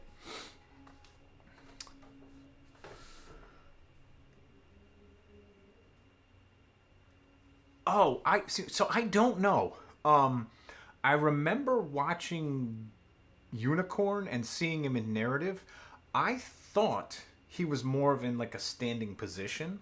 However, you can see this is like the cross piece here that supports the shoulders and then it goes down. I think they may have to have this, they may have to have like put him almost in a laying down position just because of how ridiculously heavy it is. Like, I realize Gundam's a cartoon. Let's pretend it was real life. In real life, in space, weight is not a concern. This was never meant for ground. Although I think, didn't he use it in Unicorn, in narrative? Wasn't he on the ground with this? I don't really remember. But in development theory, weight is not an option. So you don't have to worry about balancing the weight like you do in real life. I feel like in the anime, he was like just in here. But because they can't build something like this, maybe they just kind of put him in a kneeling position. Also, what is up, Carbon? Yes, this is a very big boy. The biggest of the boys, if you will. I'm going to do this real quick before we leave. I can't take him down, so apologies. I'm going to try and just do this. But you can see here, they tell you, they have you take off these two pieces, take off the boosters from him. You fold the knees out very far and wide. You get him into like a kneeling position. And then in here is a peg that's very similar to actually, it is for an action base. Usually you'd put the action base peg in like the crotch hole. You plug him into this and you fold his legs out the back. You can kind of see here you can kind of see like his feet coming out of the back from the real side. So eventually he's kind of in like almost like sitting on a Tron cycle position where like he's in laying down and then the front piece just holds him almost like a push-up position, but like you bend your waist back even further. And the shield, his shield covers him up in the back and everything else. So it's a little, I don't know how anime accurate it is. I just know he's a big boy. And that's kind of the position that he's in now. That's Mayago. There's the halo that I was showing you. It's pretty ridiculous. And I have seen him. There's the two arms in the front, and these are the four more that just kind of hang out in the back. I have seen this thing in a really cool looking, almost like a, I don't want to say yoga pose, but like a yoga pose, for lack of better terms, where like it had the 6 arms out and then the halo going around it and stuff. It looked really cool, but I don't have the halo. I don't have the room to do that. So if I do get the halo, that's probably what I'll end up doing. But for now, I'm just digging how big it is. It is ridiculous. I wanted a ridiculous kit. I got a ridiculous kit. I'm super happy with it. I may build up the stern boosters off stream because I'm not going to use them. I'm just going to like put them together so we have the parts done so we can whatever. And I may pop on the side skirts, but they're literally like I showed you. Just cut them out and pop them on. There's no instruction missing. But Tuesday, we are going to get back at this. Yeah. So once we get to this point, we'll be all done. We already built him up because that was what we did for the first 3 days of the stream. And Tuesday, we'll get back at it. And we have the 6 arms. We got to build all 6 of these arms. Attach them on in the back. And I think that's it. Yeah, that is it. Pretty wild that we're almost coming to the end of this build, considering how much friggin' plastic is still left. I can only imagine that these arms are, like everything else, bigger than I thought they were. Anyway, thank you guys for hanging out and chatting and lurking and watching me put this monstrous kit together. It is as exciting as I thought it would be. So it's been fun. Yeah, thank you guys for hanging out, and I will be back at this Tuesday, 5:30 East Coast time. If you want to see the rest of it. Otherwise, this whole VOD is going up on, I think it's actually streaming and up on YouTube now. So any parts you missed, you can pop on here or pop on there and watch the rest of this build go together. I think we said, yeah, we're 18 hours in, and we probably got, I'm going to guess another 5, and then we should be done. But yeah, 24-hour build. That's pretty impressive. Anyway, thank you guys. Have a good night, and I will see you Tuesday.